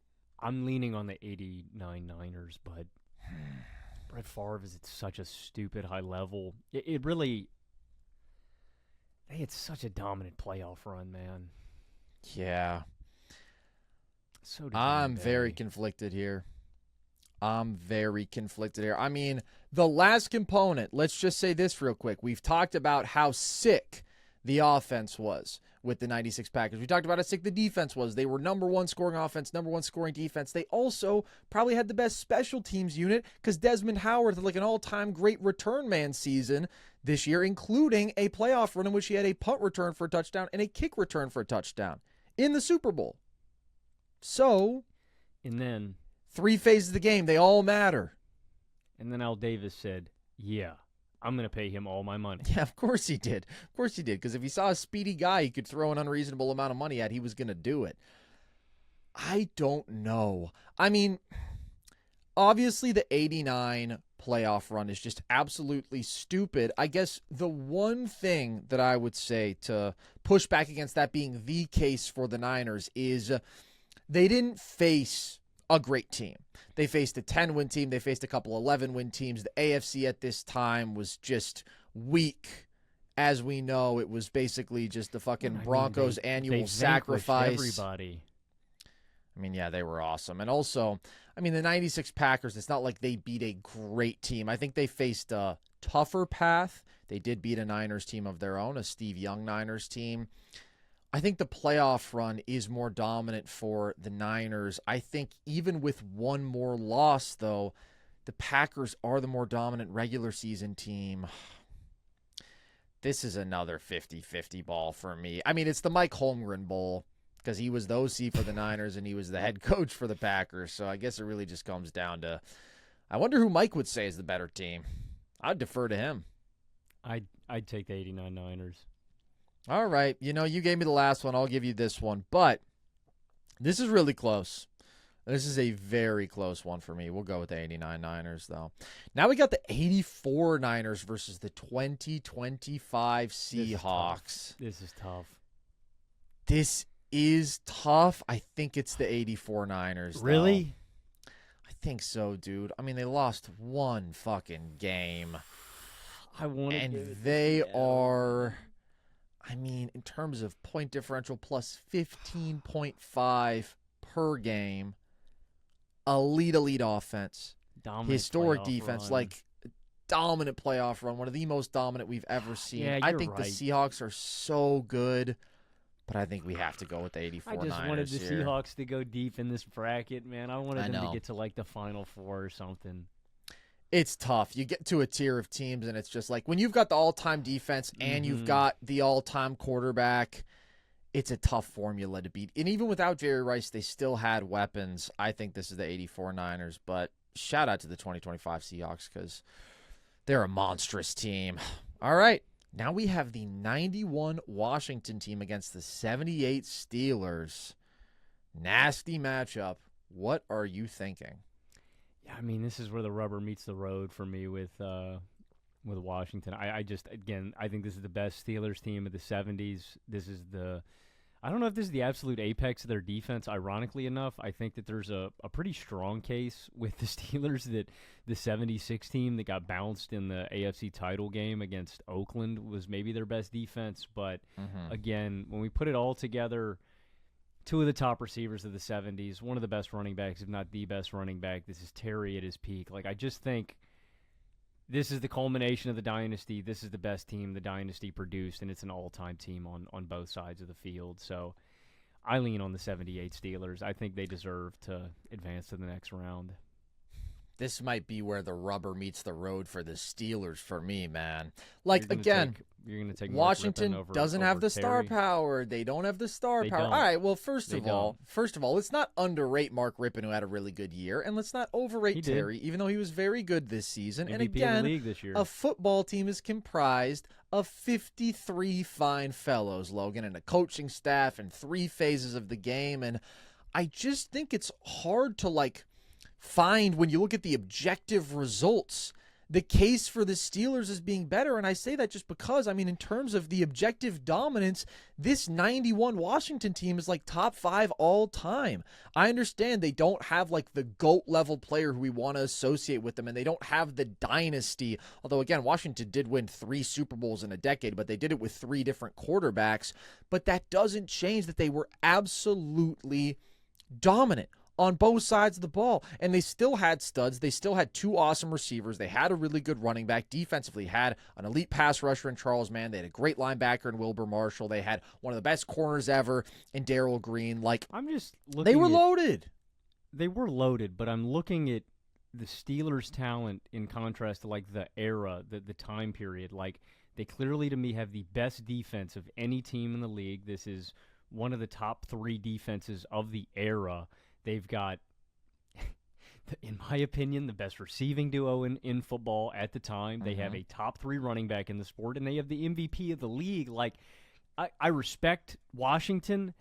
I literally just think the talent, the 78 Steelers are one of the most comically talented and loaded teams of all time. But Logan, I know how much you love an offensive line. And outside of probably the Cowboys of the 90s, once they add Larry Allen, we might be talking about the best offensive line ever here with this Washington team. I mean, it's got to be up there. And so, again, it's not all flash. I mean, neither of these teams are particularly flashy, but they're fucking filthy in the trenches. And this was an explosive offense. This was a dominant offense. I'm conflicted here. It's really close, but I think the objective resume, I mean, if we are just judging these individual football teams, we're not looking at what the Steelers did over the 70s. We're not comparing one quarterback to another quarterback. We are comparing one specific football team to another. Terry was the best player in the league this year, man. Oh, well, that's what you say. I don't know if I agree with that. I don't think he was the best player on his own team. I think there were probably 3 players on the defense who were better than him. Terry was the best. Terry led the league in TDs this year, man. Okay. Do I need to introduce you to Mark Rippon's resume? 3,600 yards, 28 touchdowns, 11 picks, 98 passer rating. I'm literally talking about the objective talent in the league at the time. I think the Steelers' overall talent just surpasses the pool of the 70s relative to the talent on the 90 Washington team. Look, man, I think whoever... They were more dominant. The 91 team was more dominant. I mean, I just fundamentally disagree with that. But how do you disagree with that when they have a better point differential? They were the number 1 offense. They were a top 2 defense. They dominated the playoff field. Games. The Steelers dominated the playoff field, had a similar Super Bowl result. Like I think it's really close. I'm not trying to be dismissive, but like the 78 Steelers to me are a top 10 team of all time. And so is 91 Washington. And there is no reason that they aren't. I think you are doing an anti-superstar name bias with this Washington team. All of the objective results paint them as one of the very greatest football teams ever. And the Steelers don't? I think that if you look at the objective resume, 91 Washington is better. I think the 78 Steelers are an all-time great team too, and like that's where we are, right? We're into that sort of stage of the tournament. I would take 91 Washington. I mean, I'm going to stand my ground. I'm taking the 78 Steelers. All right, well, what do we do here? We've been cordial up to this point. We've been gentlemanly. We've been saying, oh, you got the last one. But you're not going to do that with your Steelers. Has to do to get some respect from you, man. What are you talking about? I'm not comparing one football player to another. I'm comparing 2 football teams. You just never give Terry any respect, man. Terry was really good. You think I have some like anti-Steelers bias? I don't know why. No, an anti-Terry bias. Yeah, I don't have an anti-Terry bias. I think sometimes he gets overrated because he won 4 Super Bowls, and I think in the early years of the 70s he was a turnover machine and he wasn't that good. I think by this point Terry was really good. I think 78 Terry is no doubt his best season. We're not doing a Terry Bradshaw really conversation. This is, again, I don't want to just distill it down to the names. This is the best defense with the best we need to come up with a tiebreaker. We're not going to come to an agreement on this. So let's do rock, paper, scissors. Rock, paper, scissors, shoot. Give me that! Bye, Bro Washington! Did that like 3 seconds after. Bye, Mark Rippon. Bro Suck did my that nuts, Mark 3 Rippon. seconds after I put my buddy. paper up. We should not have done that in a virtual setting. I mean, you're just wrong, but that's okay. We'll move on. All right. It's okay. You hate Terry Bradshaw. I know. Why would I hate Terry Bradshaw? Truly, why would I hate Terry Bradshaw? He hates a quirked up white boy with a bald head. I don't. I quite literally have nothing against Terry Bradshaw. You view everything through such a Steelers lens. You think the world is conspiring against the Steelers. Nah, Hog's clear, bro. That's messed up. All right. 72 Dolphins. You can give me that. Yeah. 72 Dolphins advance. We haven't even talked about them yet, but I guess we will when we meet a truly worthy opponent. They are going to advance past the 2013 Seahawks. I mean, this is the first time I think there's a conversation to be had. I agree. I will say that. But I still think the 72 Dolphins, it's not just like, oh, they went undefeated. I mean, obviously, that's the best thing you can do. But they also, in terms of point differential, are like one of the all-time great teams. They were the number 1 offense. They were the number 1 defense. And I just think the totality of that resume is too much to pass up on. So they will advance. Now we've got the 2024 Eagles versus the 2004 Patriots, who did beat an Eagles team this year. Can they do it again, Logan? I don't know, man. This is like a coin flip to me, dude. Yeah. I think this I lean is on really the Eagles close. Ever so slightly. I think the Eagles are just a little bit more talented. They are more talented. I'm trying to figure out how much I value the consistency of Tom Brady compared to the up and down passing game. It's like the Eagles at their best, I think, are better. I think the Eagles in the NFC title game in the Super Bowl, when that offense was fully clicking and that defense was at its most dominant, I think they reached the higher ceiling. We can't forget, though, there were times in that year when we were like, all right, Sirianni sucks. This team can't consistently pass the football. They didn't play up to their potential every week. Now, I mean, they got a lot of it out of their system, and after that bye week, I mean, they were just insane. So it was the first 4 weeks they were a little sketchy, and then they were pretty much unbeatable after that. They went 16-1 in their last 17 games. Damn, this is I'm cool with going New England. And even the only game that they lost, remember, was when Jalen Hurts went out and they went to fucking Small Hands Kenny, and they still almost won that game. And that was against a really good Washington team. They then obliterated in the NFC title game. But also it's the Rams game was scary close for them. But it's also the 2004 Patriots played close games. In fact, the Super Bowl was a very close game. So pretty dominant run to the title, though. Yeah, but I'm saying, the Eagles' last 2 games were extremely dominant. I think it's the 04 Pats. I think they were just more consistent, and because of that, I think they get the nod. But it is really close. Let's go with the 04 Pats. All right, our next quarterfinal matchup, Logan. Good Lord, the 85 Bears versus the 89 San Francisco 49ers. I think it has to be the 85 Bears. You do? I know they don't have Joe Montana, man, but it just didn't matter. It just didn't keep them from being arguably the most dominant team to ever play football. They have one of the greatest running backs ever. I think the 85 Bears are the greatest defense of all time. And they have sweetness in the backfield. They have That's what I'm saying. They have a very strong case. Very arguably the greatest defense ever. Steve Mongo McMichael, Fridge Perry, Richard Dent, Mike Singletary, Wilbur Marshall. You go up and down the list. Dan Hampton, just so many monsters. And again, you can't forget this offense was still dropping 29 points per game. And I don't know, they were just so completely and utterly dominant. End to end. I'm cool with they it. lost one football game. They, what is the word? Knock-tupled? Whatever they multiplied their opponent's score by 9 in the playoffs. I think they deserve to advance. And so they shall. Okay. Now the 84 Niners versus the 78 Steelers. Bye, Terry. It was fun having you, my friend. See, it's interesting to me that, you think this is so easy. I think you just underrate 1991 Washington. I think that's what it is. I don't even think it's you being too high on the Steelers. I just don't think you're high enough on the 91 Washington team. But I would agree that the 84 Niners advance here, and so they shall. We are on to the semifinals, Logan. The 72 Dolphins versus the 04 Pats. There's a conversation to be had here. There is a conversation to be had. What's crazy about that Super Bowl, though, man? Tell me.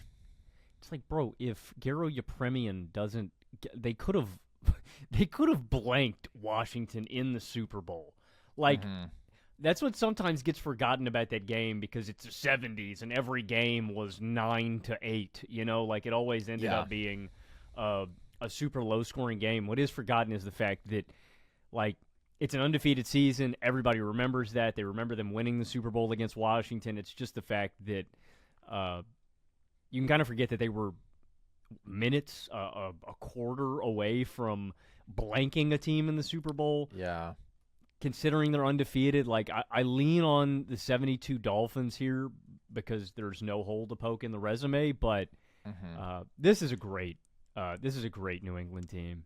Can you be the greatest team ever if you have an MF do something as goofy as what Garo Yepremian did in the Super Bowl, though? It begs the question. Yeah, I have to say, I think that's... the 04 Pats are really great. I don't know if in a vacuum, they really belong in the semifinals. I feel like they got a slightly favorable draw. Like, I think That's the crazy. 89 Dude. Niners, I think the 96 Packers, I think, like, there's a couple teams who in a vacuum are better. I mean, this team is still really great, but I think it's the 72 Dolphins still. Yeah, I think it's the 72 Dolphins. 2 minutes and 30 seconds away from blanking a team in the Super Bowl, man. Yeah, and then bro did a fucking Looney Tunes-ass moment, and that That's has the to be funniest considered in play. his legacy. That's a funny really play is. in NFL history. It really is the funniest play in NFL history. If anybody who hasn't seen it, go watch it. It's like fucking slipped on a banana peel, lubed up his hands, like Put the Benny Hill hilarious. music on in the back, yeah. You have to. All right, 72 Dolphins advance once again. And now, Gimme. man, Gimme 85 Bears, 84 Niners, 2 1 seeds played up to their seeding. What do you think, Logan? The Bears. I want the Bears. I think so, too. I mean, honestly, I don't know who's better between the 84 Niners and the 89 Niners. I think they're really close. Both these teams went 18-1. Both of them fucking dominated the playoff field in historic fashion. Both of them, number 2 scoring offense, number 1 scoring defense. Like, there's a lot that is very similar between these teams, but it's just stupid what the 85 Bears. It's actually like unbelievable. It is. 21-0, 24-0, 46-10. That's what they did to 3 playoff teams. And it's not the toughest path, but like, I think we go with the Bears here, man. I I'm think with we you. do. All right. And now, this is interesting. I mean, obviously the 84 Niners and the 89 Niners got very close. Those are a couple teams that I feel like, yeah, you might expect to see in the championship game. But instead, it's just the top 2 seeds in the tournament. It's the 72 Dolphins and the 85 Bears. Logan, I know where I'm leaning here. What are you thinking? I think I'm leaning on the Bears, actually. I know that they lose a game. They were so dominant. In the to be fair, the one game they lose is with Steve Fuller at the helm against Dan Marino. It's like you can poke a hole. It's like the one loss they have, they didn't have their starting QB. Yeah. And I don't want to discredit the Dolphins. I just say these things for context. The fact that it's a 14-game season, the fact that the talent pool in the NFL wasn't as deep does matter to me. And so with that context, the fact that the Bears were that much better than every other team in 1985 matters to me. And the fact that their playoff run was so, I'm going to punch you in your face and you're not getting up. We are going to steamroll you and run over you. One, I think this is the right 2 teams to conclude on. I think these are the 2 best champs ever. So I think the bracket has shaken out as it should. I'm leaning on the 1985 Bears. I am too. It's just like, I understand we all love offense. And in the modern NFL, like, although obviously we've seen recent Super Bowl champions win on the back of first and foremost dominant defense these last 2 years, but like, we have seen mostly the formula hinge on having a great quarterback, having a great offense, and of course defense is extremely important, but it's like that all-time great quarterback. Until these last couple of years, we sort of viewed as a prerequisite in recent years because it was so much Mahomes, it was so much Brady. But if you just look at the resume of dominance from the 85 Bears, I think it's the greatest in NFL history. You look at the playoff run, dude. You look at what their opponents were doing. In the first round, again, they shut out the Giants. They hold them to 180 yards of total offense, 3.2 yards per play. They turn them over once. They sack the quarterback 6 times. Then you go on to the next round, and they shut out the Rams, and they hold them to 44 passing yards, 130 yards of total offense, 2.2 yards per play. They force 11 punts and 3 turnovers. They sack the quarterback 3 times. Then you go to the Super Bowl. They win 46-10. They allow 123 total yards of offense, under 2.3 yards per play. They allow 7 rushing yards on 11 attempts. They pick up 7 sacks, and they force 6 turnovers, man. And again, we don't think of this team as like the flashiest offense, but they were so damn good at running the football. Jim McMahon was still an efficient quarterback for this time. And like you said, when he was on the field, they didn't lose a football game. When Jim McMahon played, the 85 Bears were undefeated. So I really do think they are the most dominant team in football history. I do think they're the greatest team in football history, and I would pick them. I understand the 72 Dolphins didn't lose. They make a case for sure. But you know what they also didn't do? They didn't fucking completely humiliate everybody in front of them in the playoffs like the 85 Bears did. Yeah, man. So I just think, again, there are teams with comparably dominant playoff runs. There are teams with comparably dominant regular seasons. But to put them both together like this, I think the 85 Bears belong as the greatest Super Bowl champion that we have ever seen. So there you have it, folks. I'm going to be interested to see what people think about this. Who do you think is like the most popular choice? I think it is the 85 Bears, probably. I think the top two choices will probably be the two teams in the final for us, the 72 Dolphins and the 85 Bears. I will say 89 San Francisco, I think, is definitely going to be a team that gets shouted out. 96 Packers. And I would have the 78 Steelers on that short list to me. Like, I think that is, again, a top 5 defense in NFL history to me with the best offense that they had in the 70s. And honestly, I think the one that didn't get deep enough, the Cowboys. Yeah, probably the 92 Cowboys. One I of the think teams. is the best. Like, take your pick. I would probably pick the unit that wins a Super Bowl with Dion. But take your pick. Those are the most talented teams. I feel like they're probably the team that I look back on that kind of got the short end of the stick in terms of seeding and matchups. I totally agree. I completely agree. I think the 92 Cowboys had the potential to go very deep here, but obviously the bracket gives you what the bracket gives you. I still think we wound up with the correct winner, but I agree. I mean, I think outside of the two finalists, it's probably the 84 Niners, the 89 Niners. I would agree that the 78 Steelers belong in that next tier, 96 Packers. I also think, though, I'm going to keep coming back to the 91 Washington team. Yeah. They were fucking dominant, man. They were fucking dominant. It's like, you know, the 72 Dolphins don't have crazy star power. They just never lost a game, so that's their star power, which, I mean it's a pretty compelling point.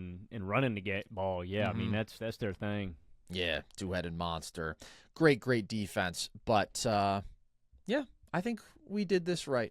I wonder how high the 07 Pats would have finished if they were included up against all these other teams. You really think they would have won it all? I thought you were going to say if they had won the Super Bowl, but no, I'm saying if we dropped them in the bracket. Yeah, if they won the Super Bowl, they definitely would have won the Super Bowl. You know, I can't argue that. I think they advance a few rounds, actually. I think they probably get into, like, the Sweet 16 or, like, the, you know, I like think that. they make the quarterfinal. I mean, it depends on the bracket, but I don't know. Outside of like the top 4 teams ever, I don't know that I'm taking anybody over them, bro. They run into one of these two-way units. They probably get bounced. I don't know, dude. They averaged 37 points per game, and they allowed 17 points per game. Like, it's just stupid. It's stupid that they didn't win it, but they're not in the bracket, so fucking sucks to be you. Word to Eli, man. Shout out Eli Manning. Word to Eli. And Patriots, 6 teams in the bracket. Strahan. No champion here, though. Word to Michael Strahan, for sure. All right. Hope you guys enjoyed this one. Let us know if you want to see more of these all-time brackets. They're fun to do, for sure. And so let us know what you think of them. If you want more of our stuff, you know where to find us. All of our full trivia episodes, all of our full historical rankings, everything is on our YouTube channel. You can also listen to all our full episodes across all audio platforms, and you can follow us across social media for our daily content there. So, with that, as always, appreciate you guys. I've been Carson Brabber. I have been Logan Camden. And this was Nerd Sesh.